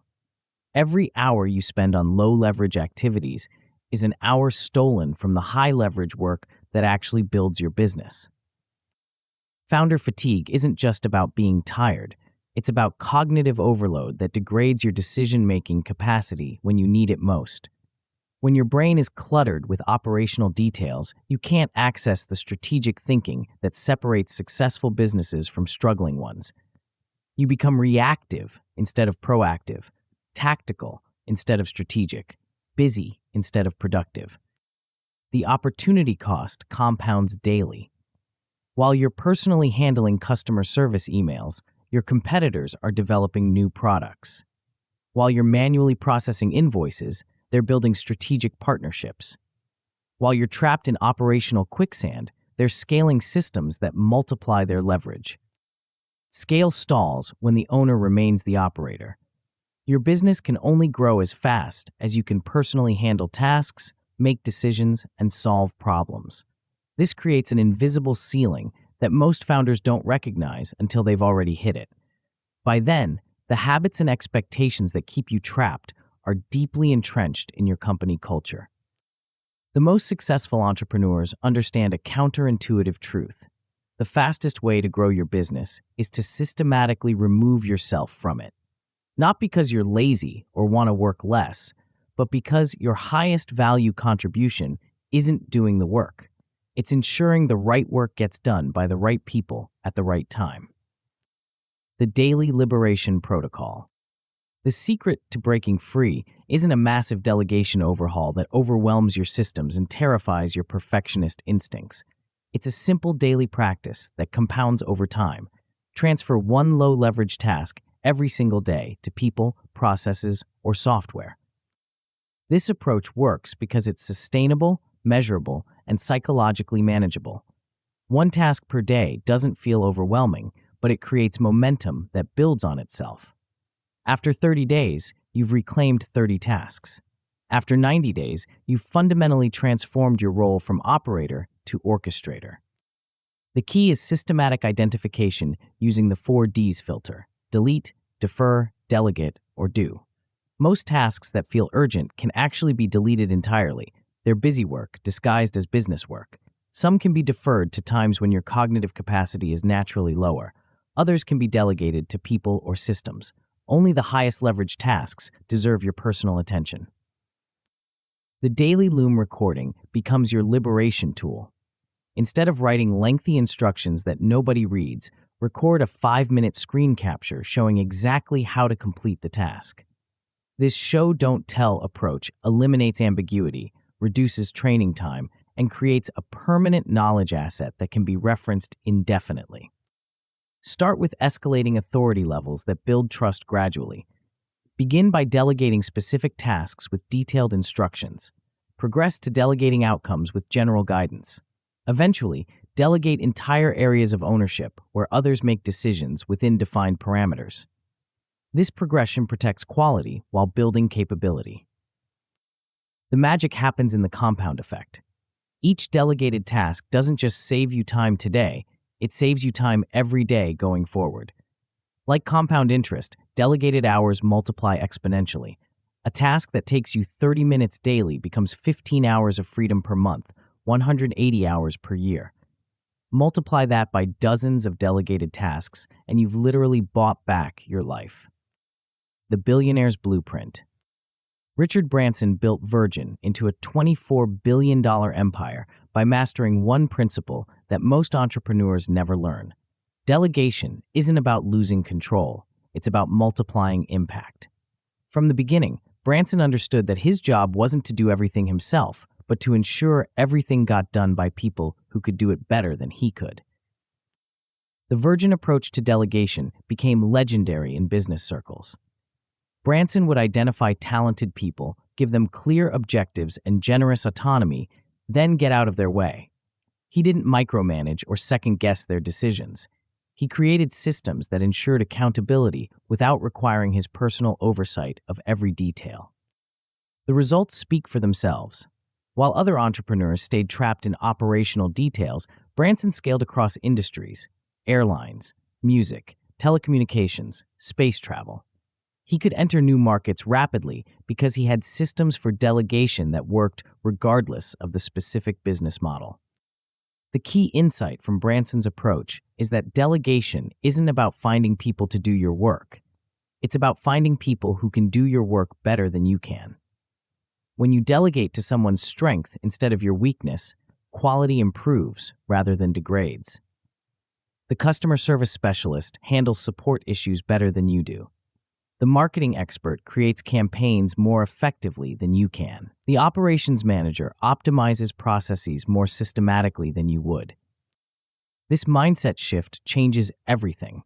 Instead of viewing delegation as a necessary evil that compromises quality, you begin seeing it as a strategic advantage that improves outcomes while freeing your time for higher leverage activities. The myths that keep you trapped. The resistance to delegation comes disguised as practical concerns, but these beliefs reveal fundamental misunderstandings about how scalable businesses actually operate. I can do it faster myself. This is often true in the short term, but catastrophically false in the long term. Yes, you can probably complete most tasks faster than someone who's learning them for the first time. But this thinking ignores the compound cost of remaining personally involved in every operational detail. The real question isn't whether you can do it faster today, it's whether you want to be doing it forever. Every task you handle personally is a task you'll need to handle again tomorrow, next week, and next month. Every task you delegate properly is a task you'll never need to handle again. The time investment in training someone else pays dividends that compound over time. Spending 2 hours teaching someone a 30-minute task seems inefficient until you realize you've just bought back 30 minutes every day for the rest of your business's life. Quality drops when I hand it off. This belief assumes that you're the best person in the world at every aspect of your business, which is statistically impossible and practically limiting. The truth is that specialists often produce higher quality work than generalists, even when the generalist is the founder. A professional bookkeeper handles financial records more accurately than most entrepreneurs. A dedicated customer service representative provides better support than a distracted founder juggling multiple priorities. A skilled content creator produces more engaging material than someone who writes as a side task. The key insight is that delegation to strength improves quality, while delegation to weakness degrades it. The goal isn't to find people who can do your work adequately. It's to find people who can do specific aspects of your work exceptionally well. The transfer playbook. Effective delegation requires systematic process documentation that eliminates ambiguity and ensures consistent results. The goal isn't to create bureaucratic procedures, but to build knowledge assets that enable others to achieve your standards without your direct involvement. Record each process once using screen capture software, then never explain it again. This approach forces you to think through the complete workflow while creating a permanent training resource. The person receiving the delegation can watch the recording multiple times, pause for clarification, and reference it whenever questions arise.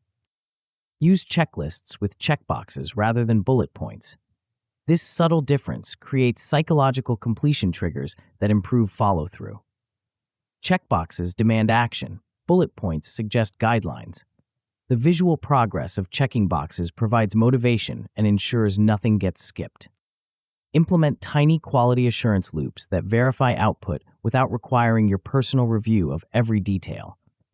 Instead of checking every piece of work, establish sampling protocols that catch problems early while building confidence in the delegated process. Random quality checks maintain standards while preserving the time savings that make delegation worthwhile. The most important element is defining good enough thresholds up front. Perfectionism kills delegation because it creates impossible standards that justify taking tasks back. Establish clear acceptance criteria that define successful completion, then resist the urge to improve work that meets those standards. The professional's advantage. Elite delegators understand that the real leverage comes from systematic approaches that scale beyond individual tasks. Hire fractional specialists for skills that require expertise but not full-time attention. A fractional CFO handles financial strategy better than a general bookkeeper. A part-time marketing director creates more effective campaigns than a full-time generalist. This approach gives you access to senior-level talent without senior-level overhead. Automate repetitive digital tasks using tools like Zapier or Make. When a new customer signs up, automatically create their account, send welcome emails, add them to your CRM, and schedule follow-up tasks. These automation scenarios eliminate entire categories of manual work while improving consistency and speed. Auto-schedule recurring tasks directly to your virtual assistant's inbox. Instead of remembering to delegate the same tasks repeatedly, create systems that automatically assign routine work to the appropriate people. This removes delegation from your mental overhead while ensuring nothing falls through the cracks. The key is treating delegation like a system rather than a series of individual decisions. Build processes that make delegation automatic rather than optional. The freedom timeline. The benefits of systematic delegation follow a predictable progression that accelerates over time. In the first week, you'll recover approximately 30 minutes per day by transferring your most time-consuming, low-leverage tasks. This creates immediate relief and demonstrates the power of the approach. By the second week, you'll double your weekly strategic hours because you're no longer spending cognitive energy on operational details. This mental clarity improves your decision-making quality and allows you to focus on activities that actually grow your business. By the fourth week, something remarkable happens. Your business begins operating smoothly, even when you're not personally involved in every detail. You can take a day off without everything falling apart. You can focus on strategic projects without constant interruptions. You've transformed from an indispensable operator to an effective orchestrator. The psychological transformation is equally powerful. Successful delegation builds confidence in your ability to scale beyond your personal capacity. This confidence creates a positive feedback loop that makes future delegation easier and more effective. When the system breaks down, even the most well-designed delegation systems face predictable pressure points that can derail your progress if you're not prepared for them. Vague instructions create confusion and poor results that justify taking tasks back. The solution is adding screenshots and specific acceptance criteria to every delegated task. Show exactly what success looks like rather than describing it in abstract terms. Trust anxiety prevents many founders from delegating effectively because they fear losing control or quality. Start with reversible microtasks that build confidence gradually. Delegate small, low-risk activities first, then expand scope as trust develops through successful completion. Perfectionism creep destroys delegation by creating impossible standards that no one can meet. Define good enough thresholds explicitly and resist the urge to improve work that meets those standards. Remember that 80% quality completed by someone else is often more valuable than 100% quality that requires your personal attention. The key insight is that delegation skills improve with practice. Start small, build systems, and gradually expand your comfort zone. Each successful delegation makes the next one easier and more effective. Your delegation system is now operational. You've learned to transfer low-leverage tasks to people and systems that can handle them more efficiently. You've discovered how daily delegation compounds into massive time freedom. But even the most perfectly delegated operation can fail if you don't have a systematic way to close each day with intention and prepare for tomorrow's success. Most founders end their workday by simply stopping when exhaustion takes over, leaving loose ends and mental clutter that sabotage the next morning's potential. Tomorrow, you'll discover the evening ritual that transforms chaotic endings into strategic beginnings. Chapter 8, Shutdown. It's 11:47 p.m. You finally close your laptop after a marathon day of back-to-back sprints, delegated tasks, and metric syncing. You should feel accomplished. You've executed your system flawlessly, hit your MIT, and made measurable progress toward your quarterly objectives. Instead, you feel wired, restless, your mind spinning through tomorrow's challenges and tonight's unfinished business. You lie in bed, scrolling through emails, just to get ahead of tomorrow. Your brain churns through the presentation you need to prepare, the client call you forgot to schedule, and the dozen small tasks that didn't make it onto today's list. Sleep feels impossible when your mental RAM is cluttered with open loops and incomplete thoughts. Sound familiar? You've just experienced the hidden saboteur that destroys even the most perfectly executed productivity systems. Most founders treat the end of their workday like a car running out of gas. They simply stop when exhaustion takes over, leaving mental engines running and cognitive systems in chaos. They wonder why their carefully crafted morning routines feel sluggish, why their decision-making capacity seems depleted before noon, why their strategic thinking lacks the clarity they experienced just weeks ago. Today, you learn to shut down. Today, you discover how 15 minutes of intentional closure transforms chaotic endings into strategic beginnings. The invisible thief of tomorrow's performance. Every unfinished task, every incomplete thought, every mental note to remember this tomorrow creates what psychologists call an open loop. A cognitive burden that monopolizes mental bandwidth even when you're not consciously thinking about it. Your brain treats unfinished business like a background application that never stops running, consuming processing power and draining your cognitive battery. The Zeigarnik effect reveals why this matters more than most entrepreneurs realize. Your subconscious mind obsesses over incomplete tasks, keeping them active in working memory long after you've moved on to other activities. That client email you meant to send keeps pinging your consciousness during dinner. The strategic decision you need to make tomorrow intrudes on tonight's relaxation. The project deadline looming next week creates low-level anxiety that colors every other experience. This mental clutter doesn't just affect your evening, it sabotages your sleep quality and next-day performance. Sleep research shows that people with active mental loops take significantly longer to fall asleep, experience more fragmented rest, and wake up with higher cortisol levels. Your brain can't shift into restorative mode when it's still processing today's unfinished business. The compound effect is devastating. Poor sleep quality degrades executive function, which reduces decision-making capacity, which creates more unfinished tasks, which generates more mental loops, which further disrupts sleep. You're trapped in a downward spiral that makes each day slightly worse than the last, even when you're executing your productivity systems perfectly. But here's what changes everything. Your brain doesn't need to complete every task before it can rest. It just needs to know that nothing important will be forgotten. When you externalize your mental loops through systematic capture and planning, your subconscious finally gets permission to power down. The result isn't just better sleep, it's dramatically improved cognitive function the next morning. Elite performers understand this principle intuitively. They don't end their workday by collapsing from exhaustion. They end it with intentional closure that prepares their mind for peak performance tomorrow. They treat their evening routine as seriously as their morning routine because they know that how you end determines how you begin. The three-part liberation sequence. The most powerful shutdown rituals aren't complex meditation ceremonies or elaborate self-care routines. They're simple, systematic processes that close mental loops and prepare your cognitive system for optimal recovery.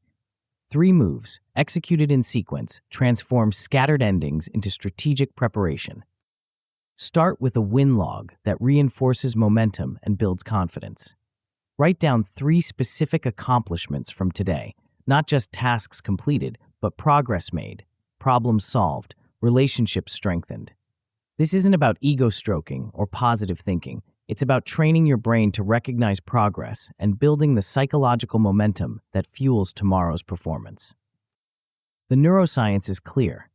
Ending each day by acknowledging progress activates reward pathways that reinforce productive behaviors.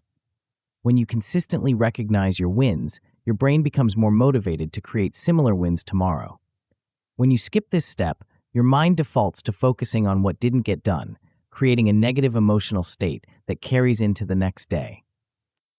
Move immediately into loop capture, the systematic dumping of unfinished items into a trusted external system. Brain dump everything that's swirling in your consciousness, tasks you need to complete, decisions you need to make, ideas you want to explore, concerns you need to address. The goal isn't organization or prioritization, it's cognitive decluttering that frees your mental RAM for recovery. This step leverages a fundamental principle of cognitive psychology. Your brain can only truly relax when it trusts that nothing important will be forgotten. When you externalize your mental loops, you're not just organizing your thoughts. You're giving your subconscious permission to stop monitoring them. The relief is immediate and profound. The third move transforms tomorrow from a source of anxiety into a source of anticipation. Draft your most important task for the next day. Not a detailed plan or a comprehensive schedule, just one clear, specific objective that will advance your quarterly goals. This simple act of forward-thinking preparation primes your subconscious to work on the problem overnight and ensures you wake up with direction instead of confusion. The sequence takes less than 15 minutes, but creates advantages that compound throughout your sleep cycle and into the next morning. You're not just ending today well, you're beginning tomorrow strategically. The Founding Fathers' Evening Examination. Benjamin Franklin, one of history's most productive individuals, built his legendary output on a simple evening ritual that modern neuroscience has proven remarkably sophisticated. Each night, Franklin asked himself one question: what good have I done this day? This wasn't moral self-flagellation or philosophical navel-gazing. It was systematic reinforcement of productive behaviors through deliberate reflection. Franklin understood that the human brain learns through pattern recognition, and that consciously identifying successful patterns makes them more likely to repeat. Franklin's evening examination served multiple psychological functions simultaneously. It reinforced positive behaviors through conscious recognition. It identified areas for improvement without creating shame or self-criticism. It created closure on the current day while building motivation for the next one. Most importantly, it externalized his mental processing so his mind could rest instead of ruminate. The practice became so central to Franklin's success that he maintained it for decades, even during the most chaotic periods of his career as inventor, diplomat, and founding father. While his contemporaries ended their days exhausted and scattered, Franklin ended his with intentional reflection that prepared him for peak performance the next morning. The lesson isn't that you need to adopt Franklin's specific questions. It's that systematic evening reflection creates compound advantages that accumulate over time. When you consistently end your day by acknowledging progress and planning ahead, you're not just improving tonight's sleep, you're building the psychological momentum that drives long-term success. The myths that keep you scattered. The resistance to evening shutdown rituals comes disguised as practical objections, but these beliefs reveal fundamental misunderstandings about how cognitive recovery actually works. Planning can wait till morning. This myth assumes that your brain operates like a computer that can be instantly powered up to full capacity. The reality is that cognitive function follows predictable patterns, with peak performance occurring in the first few hours after waking. When you waste those precious morning hours on planning and decision-making, you're trading your cognitive prime time for activities that could have been completed the night before. Evening planning isn't about working longer, it's about working smarter. 5 minutes of evening preparation can save 30 minutes of morning confusion while ensuring you start your day with clarity instead of chaos. The time investment pays immediate dividends in improved morning performance. Screens don't affect sleep. This belief persists despite overwhelming scientific evidence to the contrary. Blue light exposure in the 2 hours before bedtime suppresses melatonin production, delays sleep onset, and reduces sleep quality. When you end your day by scrolling through emails or social media, you're not just staying informed, you're actively sabotaging your recovery. The solution isn't to eliminate all evening screen time. It's to create intentional boundaries that protect your sleep quality. Use analog tools for your shutdown ritual. Set your phone to airplane mode by 10 p.m. Create physical separation between your bedroom and your devices. These small changes create dramatic improvements in both sleep quality and next-day cognitive function. The key insight is that your evening routine is just as important as your morning routine. How you end determines how you begin, and how you begin determines how you perform.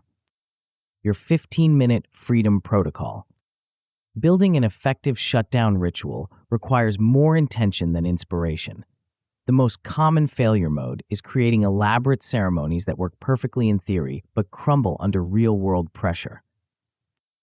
Begin with a 30-second workspace reset that creates physical closure. Clear your desk, close your laptop, and organize your immediate environment. This isn't about perfectionism. It's about creating a visual signal that work has ended and recovery has begun. Your brain responds to environmental cues, and a clean workspace communicates completion more effectively than any mental reminder. Use an analog notebook for your shutdown ritual instead of digital tools. This reduces blue light exposure while creating a tactile experience that feels different from work activities. The physical act of writing by hand also slows down your thinking process, making it easier to capture complete thoughts instead of rushing through the ritual. Set your phone to airplane mode by 10 p.m. regardless of what feels urgent or important. This boundary protects your sleep quality while training your brain to expect evening downtime. The world will not end if you don't respond to messages for 8 hours.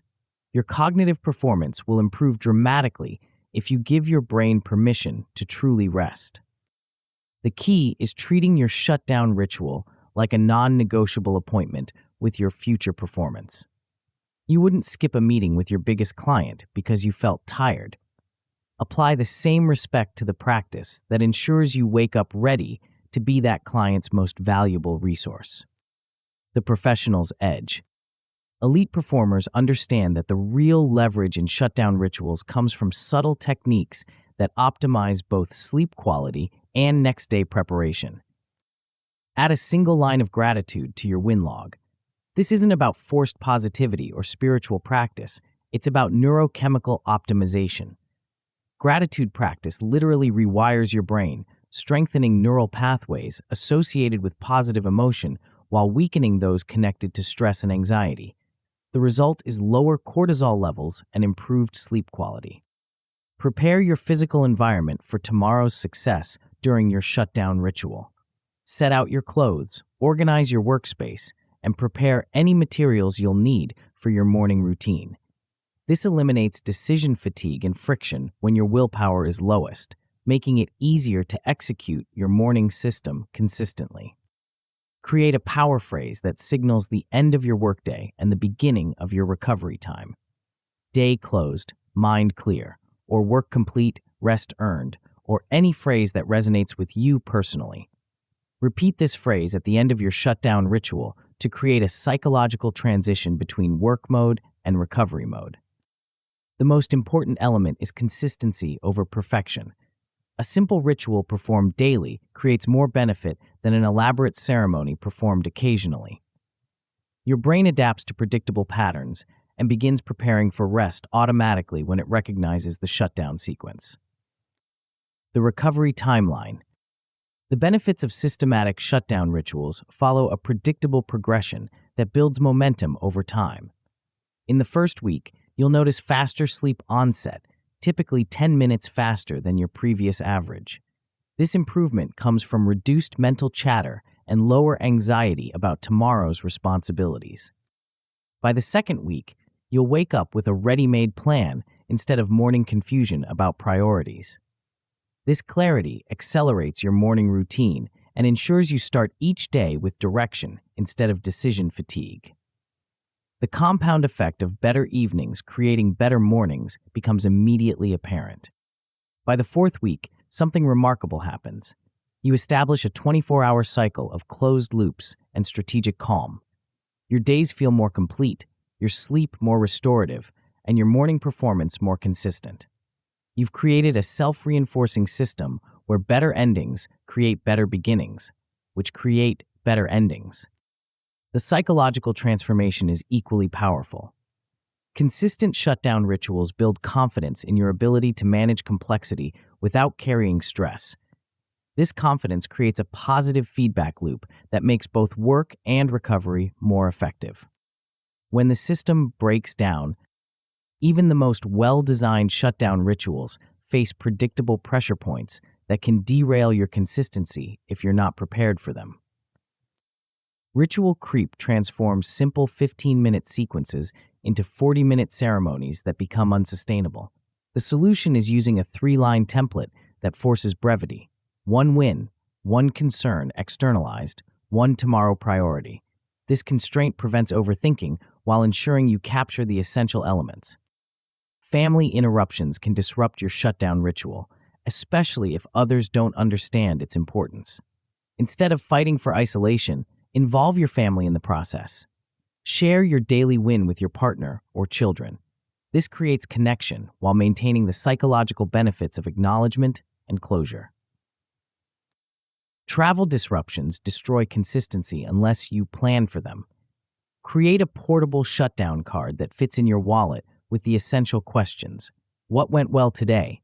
What needs attention tomorrow? What's my one priority?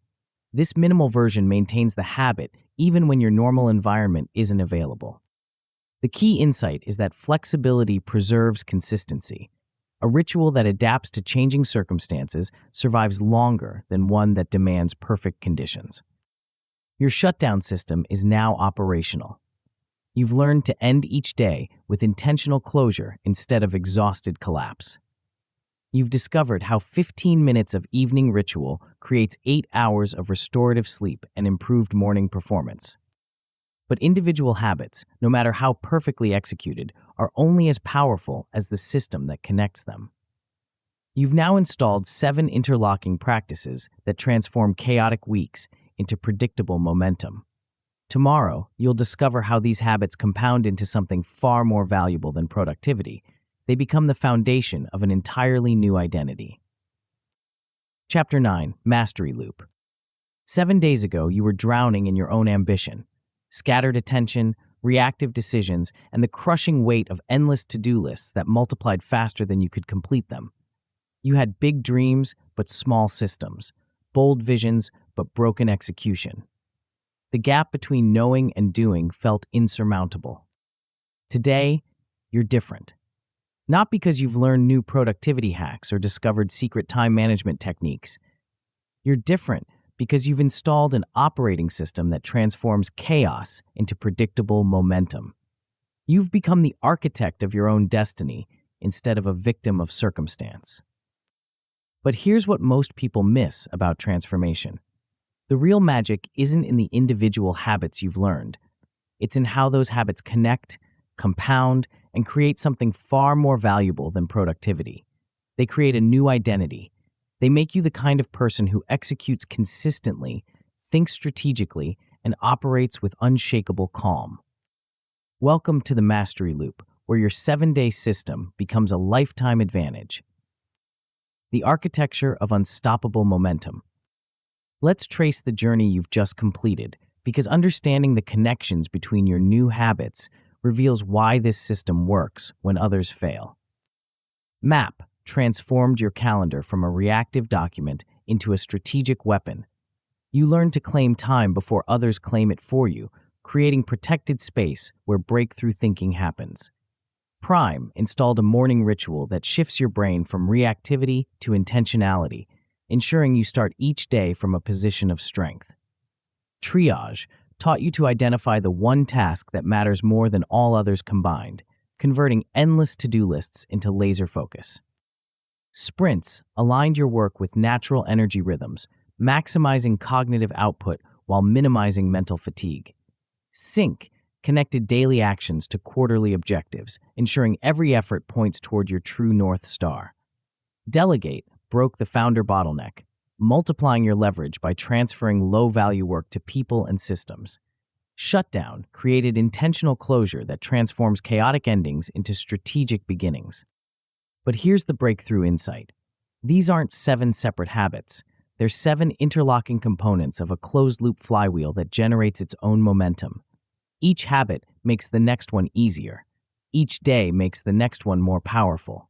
Each week builds compound advantages that accelerate over time. Your mapped calendar creates space for effective priming. Your primed mind makes MIT selection clearer. Your focused MIT drives productive sprints. Your sprint results feed meaningful sync sessions. Your aligned metrics guide smart delegation decisions. Your delegated tasks free time for better planning. Your shutdown ritual prepares you for tomorrow's mapping session. The loop closes. The flywheel spins. Momentum builds on momentum until consistency becomes effortless and excellence becomes inevitable. The quiet revolution in your operating system. The transformation you've experienced goes far deeper than improved productivity. You've rewired your default responses to pressure, uncertainty, and opportunity. Where you once felt scattered, you now feel centered. Where you once reacted, you now respond. Where you once hoped, you now execute. Predictable output creates confident decision-making. When you consistently deliver on your commitments to yourself, you develop unshakable trust in your ability to handle whatever challenges arise. This confidence isn't based on wishful thinking or positive affirmations. It's based on evidence. You've proven to yourself that you can identify what matters most and execute it successfully, day after day, week after week. Time autonomy unlocks creative space for vision work. When you're no longer trapped in reactive mode, constantly firefighting urgent crises, your mind finally has permission to think strategically. You can explore new opportunities, develop innovative solutions, and build the future instead of just surviving the present. The mental bandwidth that used to be consumed by chaos is now available for breakthrough thinking. This shift from operator to orchestrator changes everything about how you approach your business and your life. You're no longer asking, how can I get everything done? You're asking, what's the highest leverage thing I can do? You're not managing time, you're investing it. You're not working harder, you're working smarter. The ripple effects nobody talks about. The benefits of your new operating system extend far beyond business metrics and productivity gains. They ripple into every area of your life, creating compound advantages that most entrepreneurs never experience. Your relationships transform when you bring presence instead of panic to every interaction. Your family notices that you're actually there during dinner instead of mentally processing tomorrow's crisis. Your team sees a leader who makes decisions from calm confidence instead of reactive anxiety. Your clients experience someone who listens deeply instead of constantly checking their phone. Consistency earns trust, and trust compounds like interest. When people know they can count on you to do what you say you'll do, when you say you'll do it, your reputation becomes a strategic asset. Opportunities flow to people who execute reliably. Partnerships develop with those who honor commitments. Referrals multiply around those who deliver consistently. The psychological benefits are equally profound. You sleep better because your mind isn't churning through unfinished business. You wake up energized because you have a clear plan for the day ahead. You feel calm in chaos because you have systems that handle uncertainty. You experience progress because you're measuring what matters instead of just staying busy. The achievements that seemed impossible. Remember the goals that felt overwhelming just a week ago? The projects that had been almost finished for months? The opportunities you couldn't pursue because you were trapped in operational quicksand? Your new operating system doesn't just make these achievements possible, it makes them inevitable. You can now launch passive income offers without adding hours to your work week because you've learned to delegate operational tasks and focus on high-leverage creation. You can take a stress-free 2-week vacation because your business operates through systems instead of your personal involvement in every detail. You can pursue strategic partnerships because you have protected time for relationship building. These aren't distant dreams anymore. They're natural outcomes of systematic execution. When you consistently work on the right things in the right order with the right focus, extraordinary results become ordinary occurrences. The compound effect accelerates over time. Your first month of systematic execution creates noticeable improvements. Your first quarter builds significant momentum. Your first year transforms your entire trajectory. But here's the secret that separates masters from everyone else. The effort required actually decreases as the results increase. The paradox of effortless excellence. Neuroplasticity research reveals why your new habits will become easier, not harder, over time. Repeated actions literally rewire your brain, creating new default pathways that require less conscious effort to activate. What feels like discipline today becomes automatic tomorrow. Your brain consumes less glucose when executing familiar patterns, leaving more cognitive resources available for creative thinking and strategic decision-making. The mental energy you use to spend on basic productivity decisions becomes available for breakthrough insights and innovative solutions. The delegation snowball effect multiplies this advantage. Each task you successfully transfer to others creates capacity for higher leverage work. Each system you build reduces future manual effort. Each process you document eliminates recurring decisions.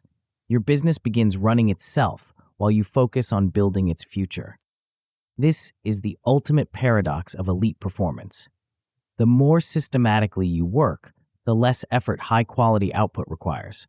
The more disciplined your approach, the more freedom you experience. The more structure you create, the more creativity you unlock. The CEO who transformed an empire. Satya Nadella inherited Microsoft in 2014 when the company was struggling to stay relevant in a mobile-first world. The stock was stagnant, employee morale was low, and competitors were gaining ground in every major market. Most observers expected gradual decline from the former software giant. Instead, Nadella implemented a weekly operating cadence that transformed Microsoft's culture and performance. Every Monday, he and his leadership team would review the previous week's progress, identify the current week's priorities, and align resources around the most important objectives. This simple rhythm created accountability, focus, and momentum that rippled throughout the entire organization. The results were extraordinary. Microsoft's stock price increased by over 500% during Nadella's first 7 years. The company successfully transitioned from a declining software business to a thriving cloud computing leader. Employee engagement scores reached all-time highs. Innovation accelerated across every division. The transformation wasn't driven by revolutionary technology or brilliant strategy. It was powered by systematic execution of a simple weekly rhythm. Nadella understood that consistent small improvements compound into extraordinary results when applied systematically over time. Your 7-day operating system follows the same principle. It's not about perfection, it's about progression. It's not about working more, it's about working systematically. It's not about dramatic changes, it's about compound advantages that build momentum over time. Your next right move. You now possess something that most entrepreneurs spend years trying to develop, a systematic approach to execution that creates predictable results. But knowledge without action is just expensive entertainment. The question isn't whether this system works. The question is whether you'll work the system.